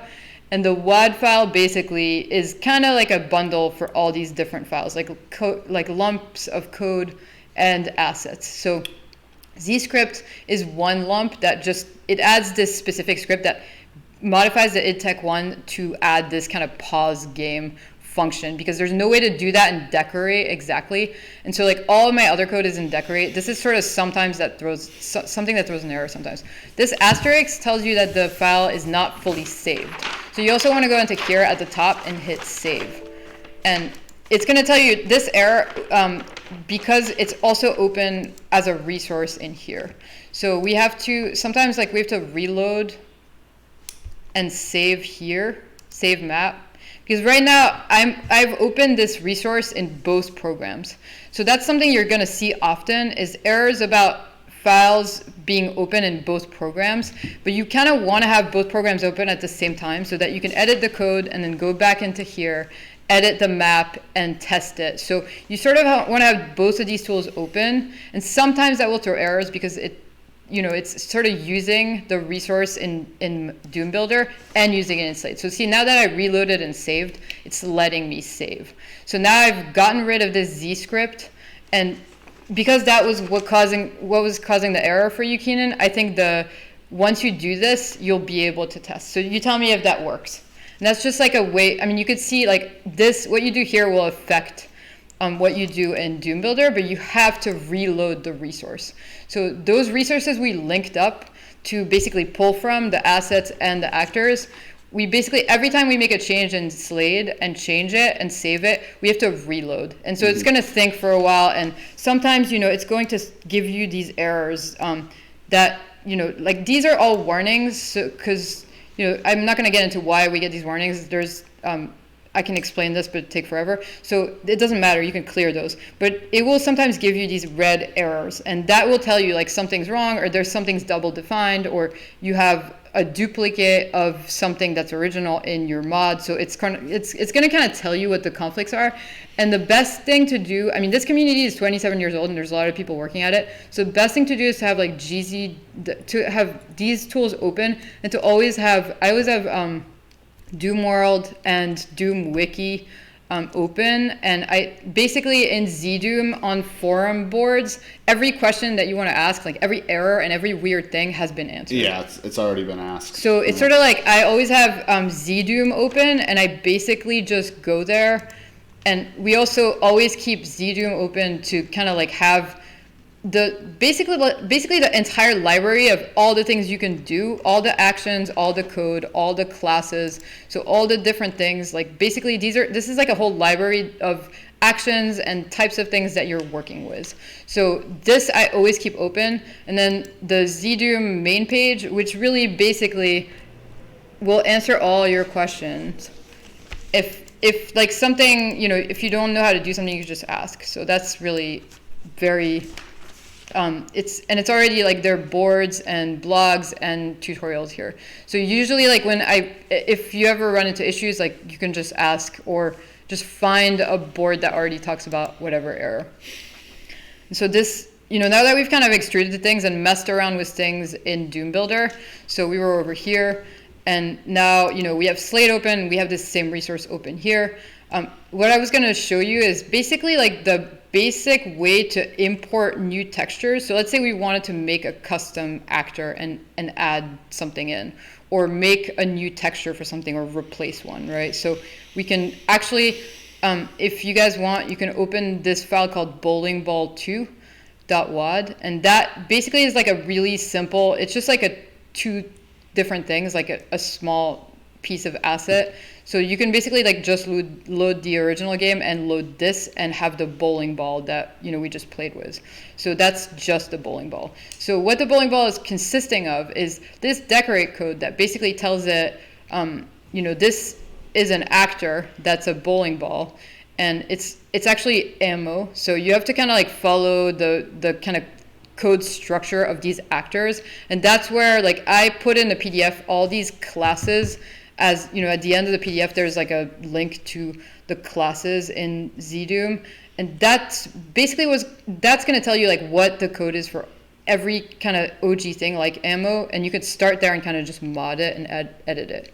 And this is kind of like it tells you like what is the message when you pick it up. Because it's a piece of ammo, it specifically is going to tell you like this is a piece of inventory. So it tells you when you pick it up, how much inventory, what is the max amount of inventory you can carry. There's a thing in Doom that's a backpack. So the backpack comes with a bunch of different ammo. So that's basically telling the backpack how much when you pick up the backpack is in there. And then this, right, the states, everything below states is basically what textures are the animation. So the states then list the different actions, and spawn is basically, what it exists as, what it looks like. And the structure of basically that code is usually 4 letters for basically these textures, right? So that's those 4 letters, and then it's a sequence. And A0, B0, C0, D0, those are like states. So really that's something you can learn a little bit more about, like the specific language of how to structure this. But really basically a sequence of images with it's always 4 letters, and then everything after those 4 letters is really just, it's either like an orientation or a position, and it's the way that these things are oriented. So I think if we go through and look at what's a good one, these guys, you can see that some of these states have 4, so B1 versus B2, B8. So this is PSSS, that's its name. But B1, B2, B8 are like different like positions. And that is sort of piggybacking on the existing code of Doom. So you sort of like learn what angles, what these things are. And when you make new textures, you sort of name them accordingly. And you can tell the code like what those are. So then that's sort of like just an overview of how it's organized. And we'd have to spend a whole workshop just doing this if I was to get really deep into this. So I'm just showing you kind of how it works. So those are basically the images and the sequence. And what this tells it is 3 ticks. So 3 ticks is not time. It's actually like just game time. But that's kind of equal to, what would you say a second is? Like just a second's like about 100 ticks. It's like 100 tick is about a second. Depends on your engine and how heavy the game is. But again, like 3 ticks, like that means really they're just flipping through quickly. So when you see that bowling ball spin, it's basically taking 3 ticks per image, and that's making the spinning animation. Got it working. Oh, cool, perfect. Okay. So that's great. So again, I think if you get errors, you can. The engine will always tell you like where the error is, and often the thing to do is to go into Slate, delete the piece that's causing the error, or just remove that lump. And like that's the great thing about this is like it's very cool to like see what it does when you just delete like whole things, and you can quickly find out like how to clear errors, and like it's very good and direct. So that's basically this is the bowling ball pickup. So that's what sits on the ground as you approach it. And what you do is you pick it up in your inventory. As you pick it up, it disappears. So when then you pick it up, what it does is via a script that we write in the map, it launches this kind of like projectile. And that's a rocket. It's based on a rocket in Doom. So we use rocket, and we actually use in what's called inheritance to like take up its properties and write new script that only replaces some of it. So we're basically making a new kind of rocket in Doom, but it's a different kind of rocket with slightly different. These are called flags. So these like will also be explained. But Ripper makes it so that it can go through things. Like, how we may have harm to monsters in the bowling alley, and you saw that the ball just kept going through. So that's what that flag does. Rocket trail is those kind of particles that trail behind it. So those little like blips. And randomize is something that it just like randomizes the angle like a little bit. The sounds, that's, the strike sound is here. It's actually here. So this is spawn. And so when it launches, right, it plays a sound, which is the bowling ball kind of whooshing. It also like becomes bright on certain frames, and then it loops that until its death. So it dies when it hits a wall. It doesn't die when it hits a monster because it has this Ripper flag, but it will die when it hits a wall. And at that point, it will play the sound called Missed Bowling 2, which is a strike. So what that also does when it hits and dies is it spawns a new one of this actor. Because I don't know if you remember when we played the game, but it strikes and then it sits there again. So it doesn't just strike and then disappear into thin air. It strikes and then it it basically spawns a new one of itself that sits there and is not in motion. So there's really like 3 things going on there. It's 3 different actors. And so we put in these sounds, and a lot of sounds I take either from like free sounds on the internet or YouTube, but also like our friend Nick, who you just saw play, made a lot of sounds for the game for us, and some of them are even like his voice kind of reenacting demons. And so we have like our sound team represented here also. So the bowling sounds are just kind of free sounds I pulled from the internet, but those are the sounds that are needed. The textures are here. And the way that, and the other actor I have in here is this spinning Babycastles logo. And that's just a texture in here that basically, like, it's not an actor, it's an animated texture. And that is why I have this animdefs code in here. So that, that is literally how you animate a texture. If you want to just bring in a texture and use it in your maps, you don't have to code it. You really only have to code actors or sprites. So the textures that are just imported and just sit here as patches, you can then pull in and use in your resource, but they're not going to act as actual things. They're just going to be like things that you can paper onto structures that you map. So this animdefs actually makes it move. So that's really what, that's the difference between like just a straight up texture and a just animated texture, is that you add this piece of code within animdefs.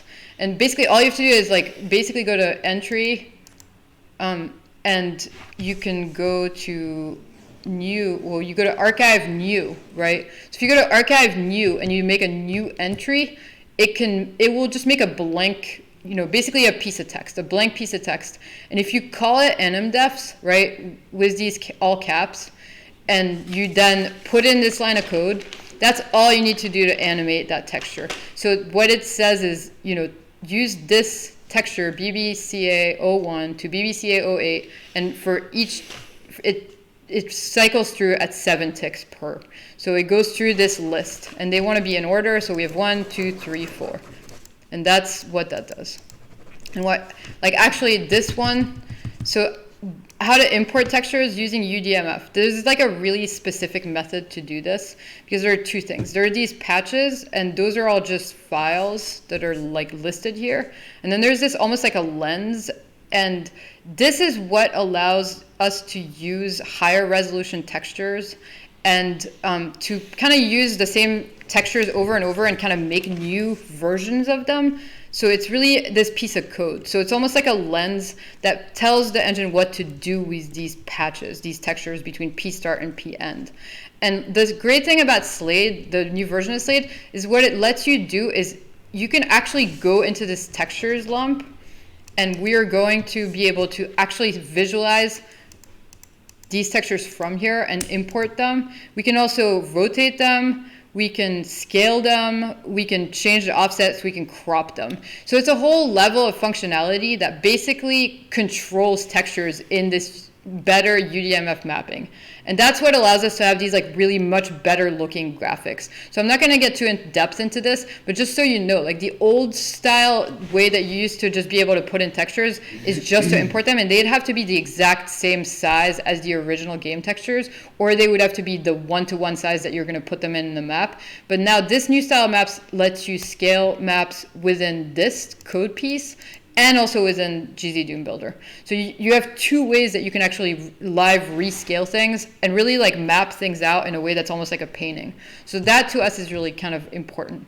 So that's sort of where you would go to import textures. And the way you would do it is you double click on this, and then you go down here and you go new from file, and you navigate to whatever Photoshop textures you've made. So that's kind of where these are. You just kind of import all of them, and you name the, usually I name them before I import them so that I already know what my sequence is, and that's like, then it's just basically just importing them all. So you use that function, you import them all, and what that's going to do is going to list them in the code, it's going to locate them in the folder, and it's going to put them as part of the archive. So that's kind of, you can see all these have PNG transparency, so I just make all these in Photoshop and just import them in. And that's kind of where you can start. You can kind of open this file and see how it's made and kind of replace things and see how that affects what affects what. So that's just so you know, like if you change anything in here, make sure you hit the save button here, close it, and then save the resource. Because it's sort of like, I often lose work if I make a bunch of changes in here and I close it and I don't save both places. So if I save and I make a change in here, just make sure if the asterisk is here that you save also here. So you save it twice, and then you can import this resource and see it in action. So I hope that's like, it's a little bit of a quick overview, and you'll have to like try it and mess around with it, but that's kind of all we have time for. Like I think to kind of get into the next step. We have, yeah. So we have a lot to get through. So that's for you to like mess with just Slade. And now we go back to Doom Builder. Yeah, so now we're going to actually look at the application of some of these. And textures, we're not going to spend too much time on it because there's other things like just some scripting things, doors, 3D floors, lifts, things like that are really kind of essential to building here, right? It's like one extra step. So we're going to spend a little bit more time on that. But quickly, just to cover textures, right? So we did a little texturing in the last room that was very simple. But just to show you kind of what you can do with textures, right? So let's say, okay, I'm going to go all the way back here, okay? Now, textures can be applied in a few ways. For example, like we had done with some of the simpler forms in the other room, we can, well, first of all, let's actually look at the overview of this again. Again, remember that line defs have a direction. And right now, the direction that the tooth is pointing is called the front. So for our purposes, and just to keep it a little cleaner, let's put the front facing out. So select all the line defs in line defs mode, press F, and you'll see you flip them all around. So now we're dealing with the front of this form.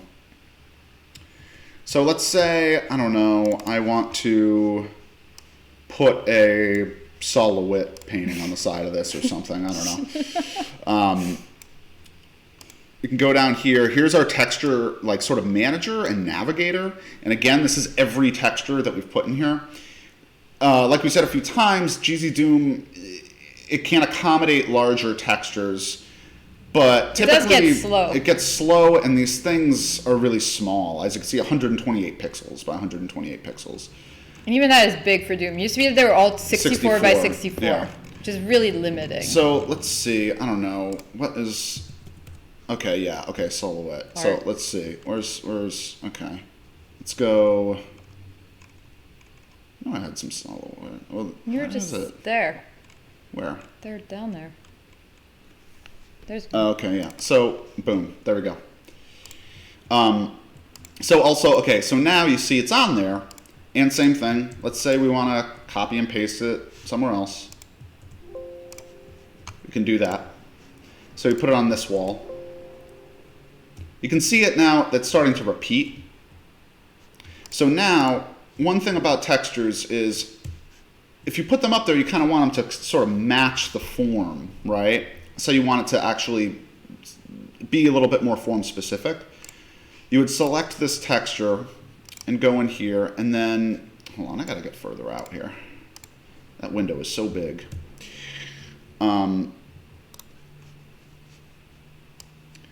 You're gonna go over here, right? You see this is a bottom texture.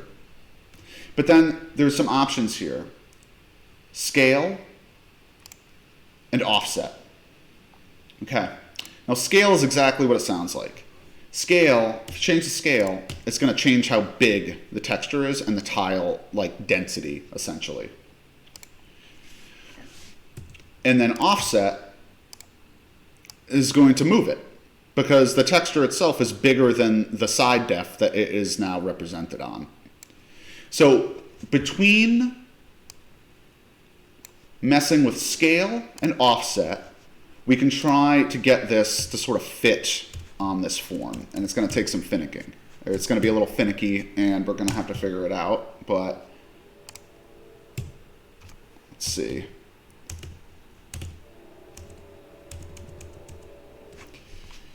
I think it needs to be smaller, so we would go You can also go in reverse too. So, right, it was just at scale 1. Now we can go negative 0.9, right? 0.8, 0.7, 0.6.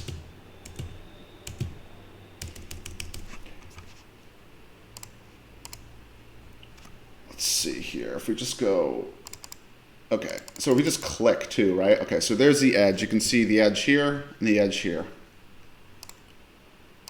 Okay, so 1, 1 is a little too big, 1, 2 is a little too small. So if we go over here and let's go 1, 1, 5. Okay, it's pretty close. Good enough. Good enough. So 1, 1, 5, and then we'll do the same thing for the bottom.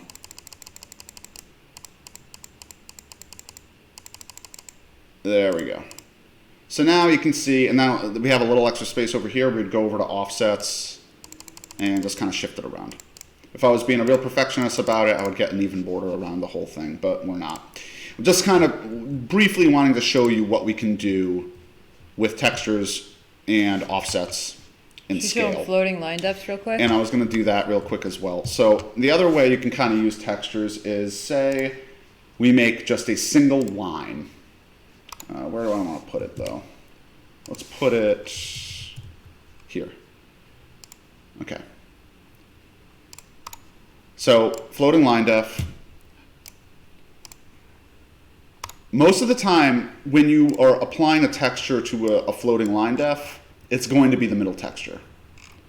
Like 99% of the time. And you really want that because that's going to give you the PNG transparency. Yeah. So if you put the Babycastles logo in there, it's down there. Babycast.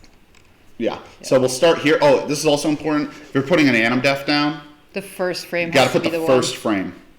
Yeah. Otherwise, it's gonna. Otherwise, it's not it'll gonna give it to you, but animate. it won't animate. So Yeah. it has to know. It has to know the first frame before it can animate. So check that out. Right.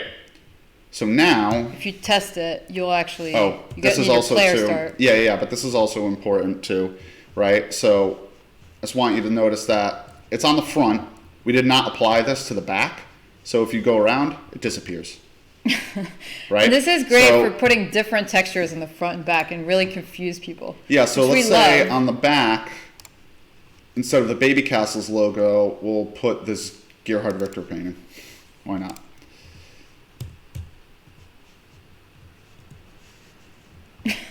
Right? Okay, so it's totally totally perverse. bent, but so now we will again remember we're going to do this because we're jumping around testing a lot. Where's our player start? Just put a new one in. If you put a second one in, it will test from where you are. Okay, here it is. Yeah, you can do that, but for the sake messy. it's messy. So let's just find our original one, move it, put it here. Same thing. Let's go test. Uh-oh. Oh, it wants the power freezer sound. Yeah, I knew that was going to happen. So, can you just put up the older Yeah. resource?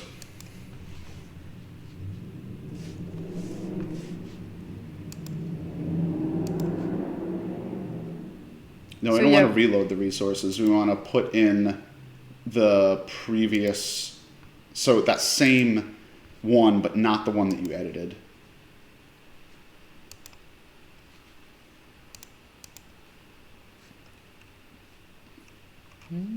Because that was a copy-pasted one? version, right? Yep. Okay. So put that in, remove that, no. There's What's this that one. one? This one. This Yeah, one this you one. want to remove. Yep. Yeah, so we're getting the reverse error that some of you guys are getting, so Yeah. I don't know, whatever. So we'll test this again. Great. We got it to work. So let's move this over. Oh. Okay. So we're in our texture room. Check it out. No, it's moving. There's our Babycastles logo. And go to the other side. And the other side is going to be sad Gerhard Richter man in a car. But so just a few of the things you can do with textures, right? So you can apply them in like a floating line def. You can put them on a side def of a sector. So if we're going back through here, you know, the floating line def, that's how we're able to describe things like this bicycle. And you can build kinda depth give it some weird depth, right? by having multiple lines kind of sandwiched together. Yeah. Okay, so that's the quickie on sort of textures, offsets, line defs. So now, this is also really important. We're going to build a really simple door. Okay? So let's remember, let's grab our player start, drop them over here. We're in the door classroom now. And we're doing door classrooms. So again, let's just like kind of review and take a look at this. So there's doors in different kind of ways, right? So this is a door, right? It just goes up. You activate it, it goes up. This is a door too, but it goes down. Technically, that's a moving platform, not a door, right? And so you'll see as I show you here, there's a few options for how you actually want to make this stuff. Let's go into our side room, which is over here. And wait, nope, that's parking garage. It's over here. Okay. All right, so simple platform. Let's do a platform first. Platform's really easy. So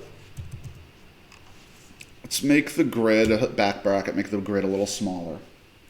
So we're going to make a few sectors, okay? Got this sector, and then this sector. And let's pull this up, all the way up there. Let's put a texture on the side of it.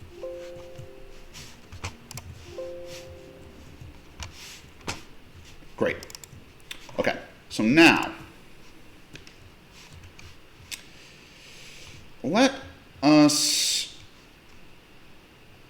see what the height of this is 1795. Okay. So there's actually, you know what, you don't even need to know how to do that. This is what we're going to do. So we have this sector on the floor, we have this sector that's much higher up. We're going to select this line def, right? We're going to flip it. I just wanted to make sure that we were staying on top of chat. So now that I have this line def selected, I'm going to right click it, go to properties. And so this is the difference where I say there's multiple ways to do the same thing. You can write actions like this out in the map script editor. In Show ACS. them again how to pull up the script editor so you can, Yeah. there's a little icon, or you could go to edit. Yeah, you can go to edit, or it's just this little icon right here. It says open script editor. And so this is where, you know, you can write an ACS to open doors, run scripts, change rooms, change lights, spawn bowling balls, all this stuff. You have a lot more agency here. And we gave you this file so that you can root around in here and you can find out like what these things do. So a lot of these are for the party, and we have some notes that tell you. So, okay, what happens in the parking garage, light drop, party room, like party's over. And this is all script ACS. turn party off, right? And all of these things happen when you hit that switch. And this is what I'm trying to sort of show you guys. I hit one switch, activate one surface, and it runs all of this. So a simpler way to do, like, I wouldn't write ACS for one action, right? We spent a lot of time not like working on Doom mods without any ACS. Yeah, right? yeah. So this is the thing I would do. If I was just like, okay, I want this platform to, let's see here, just so I can get a little distinction.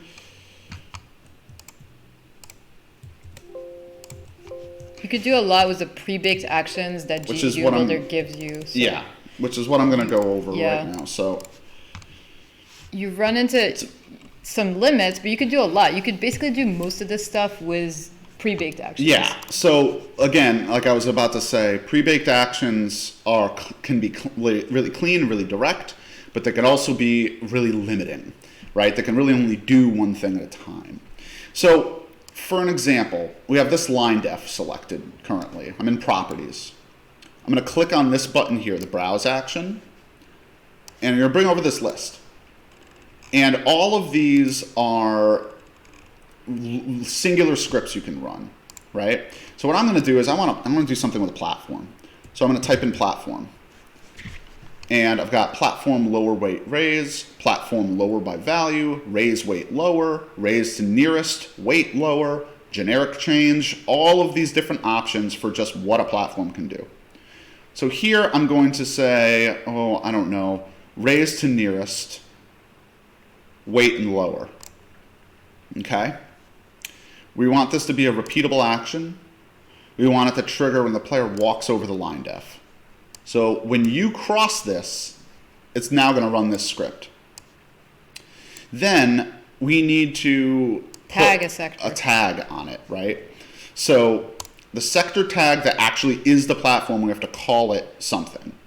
So we're just going to use, for the sake of, I don't know, because I don't know where the tags are at right now. You can always find this quite easily if you go over to the Tag Explorer. So we have a lot of tags in here to run all these actions, and basically it's just numbering things within. So either sectors, lines, or actors So get tags. 113 is kind of where we left off, so I'm just going to start 114. Why not? So let's go back in here. Let's go, same thing, browse, platform, raise to nearest, weight lower. Okay? Repeatable action. When player walks over, sector tag, I'm just going to say 300. Okay? And this, we can adjust the movement speed if we want it to be really fast, slow, whatever, the reverse delay. But it should look kind of like this. We have the action, right? This one's 172. We have the tag that it's affecting. Make it like a 220, because I think I used 300 somewhere. Okay, fine. 220. All right. And that's it. We don't need to tag the line def, just the sector. Wait, actually, do we? No. I don't think we do. So now you can see how now the line def is green when it's not selected. That's because it has a script on it. So again, tag 220. Then what we're going to do is go into sectors mode. We're going to select the sector, right click on it, go over to properties, 220. and we're going to put the tag 220 on this. Now, you can see when I have the line def highlighted, it points to the sector. Okay. So, let's see. Let's see how this works. Let's go and test. Where's your player? Is he in here? I moved my player in here, yes. Okay. So now we're going to go to our little testing room, see how that platform works. There we go. Perfect. Look at that. Oh, We're high up. fell off. But anyway, that's essentially how you do it, right? So, and it's only this front line def that triggers this script. You'll see that, say I approach this thing from the side, nothing. It doesn't work. It's only that one It's line only def. the front line def rather. You can put that script on all line defs to make sure that whichever way you approach it from, Yeah. it would raise. So sometimes you get conflicts with that. How do you flip the line def? F. Press F. F is flip the line def, so it's really easy. There's like, also, if you go to tools, or if you go to preferences, edit preferences, it will tell you all the hotkeys. Okay. How are we doing on time? Oh, let's just look at the party room and maybe look at some ACS in there. Okay. So doors and 3D floors. other platforms, 3D floors. I I'm don't know gonna just go if into we're gonna have. visualizer and just quickly show the 3D floor. Yeah, I'll just show it. We're not going to build one. But the thing that's weird about 3D floors is basically you have to build something called a dummy sector, which is a sector off the map to the side. To the side that has the action on it that it designates it as a 3D floor. So, for example, again, this shares a tag. This is tag 6. That shares the tag with this sector, which if we go into visualizer and then we just hop out, and now we're like in this weird liminal space between these two places. Those are your 3D floors. This is the 3D floor, right? So say I have this sector here is going to be linked with the bottom of that bridge, right? So check this out. I'm going to And this is sort of what we were talking about this being a 2.5D game. This is sort of like a workaround to make it seem 3D and to stack Look at that. things. So I am adjusting this. Basically an inside-out sector It's like this quantum entanglement thing. It's really weird. Transferring its properties to the map. Yeah. So basically that is how you would make a 3D floor, and the way you do this is you link the sectors, and then you can see here this line def. Let's just click on it. It says sector tag 6, 160 sector set 3D floor. So you just have to put the 3D floor tag on the line, or action on the line def, and then make sure that this sector and this sector are linked. And a good way to figure out if they're linked is it'll literally just point to it. Right? So that's our quick hullabaloo about 3D floor. Doors, I think we did doors were good. Yeah, well, The we did party a platform. room. Doors are even simpler than platforms. Like, I'll just show you this same thing. We're not going to build it because we don't have the time. But just to show you what it looks like, right? This is like 202, door generic. Doesn't even have a sector tag. Movement speed 16, repeatable action when player presses use, right? That's it. You don't even have to tag the sector. Like, you just put this on the line def and it'll move up the sector. So that's kind of cool. Yeah, it doesn't even have a tag. So doors are really simple. So now over here, again, when you saw this kind of party thing before, also this is the thing about things, right? So you can't actually see these when we're playing the game. But all of these dynamic lights, these are things that are also tagged. Map spots. They're tagged. There's map spots, yes. But these things are mostly dormant, right? So they're not always on. But then if we go to the script editor, it'll wake them up, right? So party room script, which is the switch in the back behind the stage, and you hit that, it changes light. It changes the elevation of the floor Floors. and the ceiling. It puts, it changes the fog back to normal. And then here, when you hit like that's the party's over. So where is it? Light thing deactivate, right? So you would put a tag on this light, right? And this thing would either activate or deactivate. And again, you can just write this in the ACS. And this, again, is why you go to ZDoom, or Google just like ZScript and the question you have, and it's going to come up in the wiki because you really have to reference that over and over again. Yeah, all these ACS actions are listed, and it's sort of, I always have the Doom wiki open where I just pull up, I think, ACS action specials and ACS functions. And basically it tells you like the whole range of what you can do. And sometimes if one thing doesn't work, there's always some workaround. So you can sort of see like pre-baked actions are one thing, and those are listed and numbered. And then basically you can write all of these as scripts, or you can use the pre-baked ones. And the pre-baked ones are a little limited because you can only put one per line def.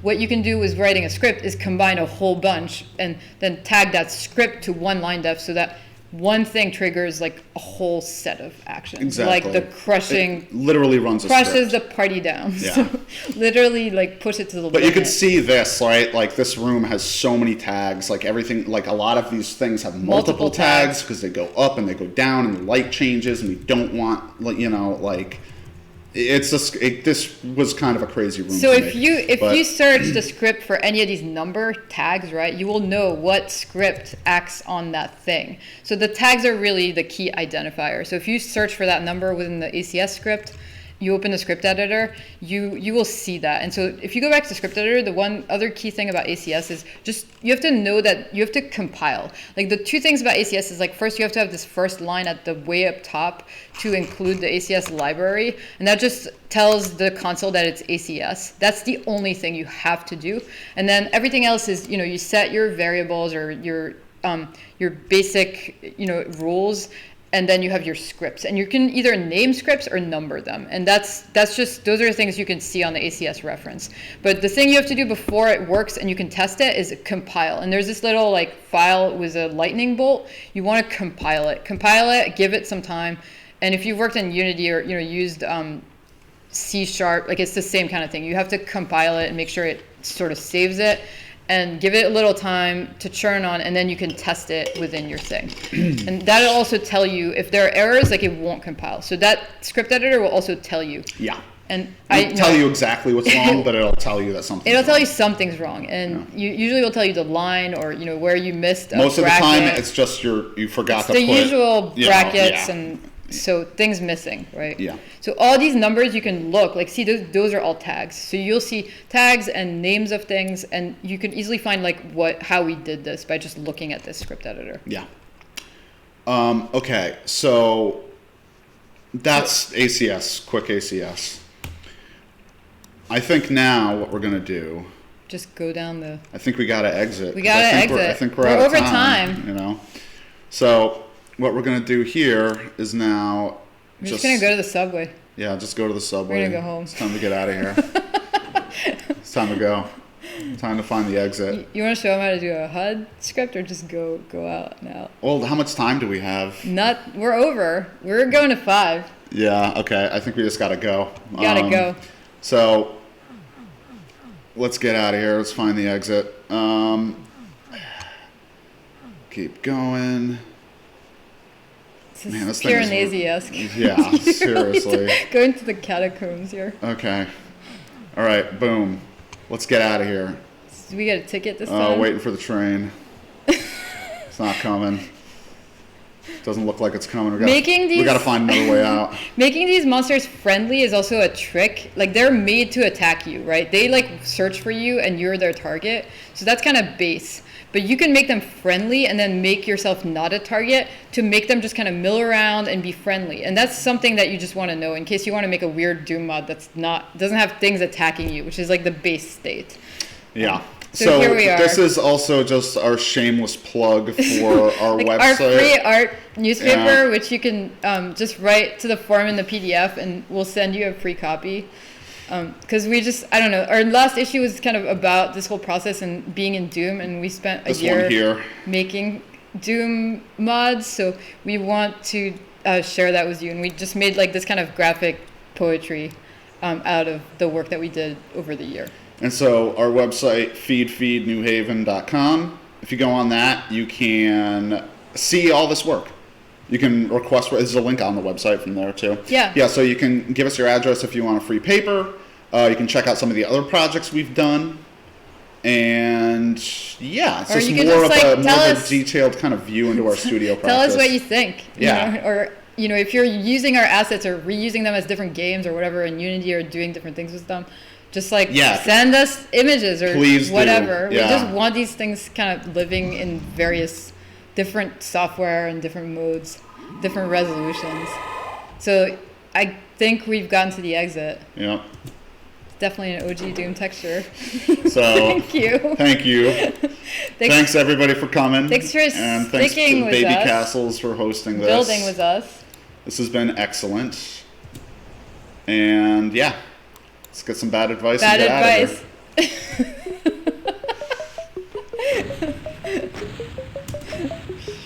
Take care, everyone.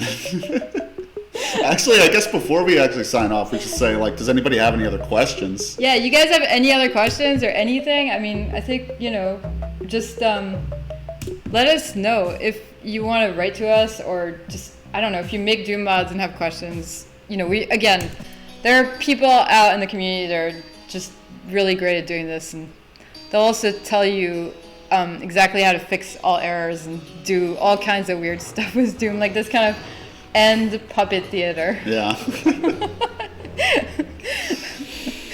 So this is our credits screen.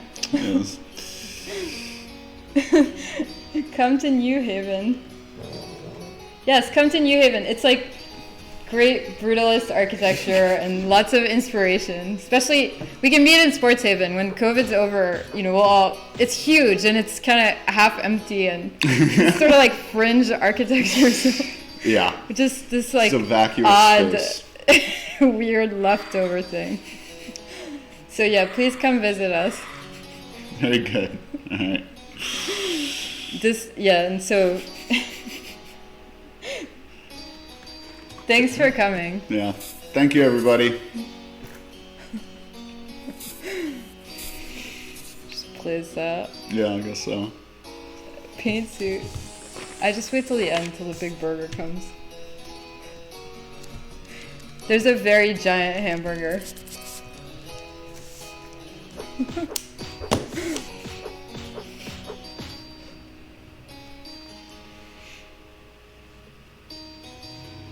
I can't. It's actually impossible. Okay, right on.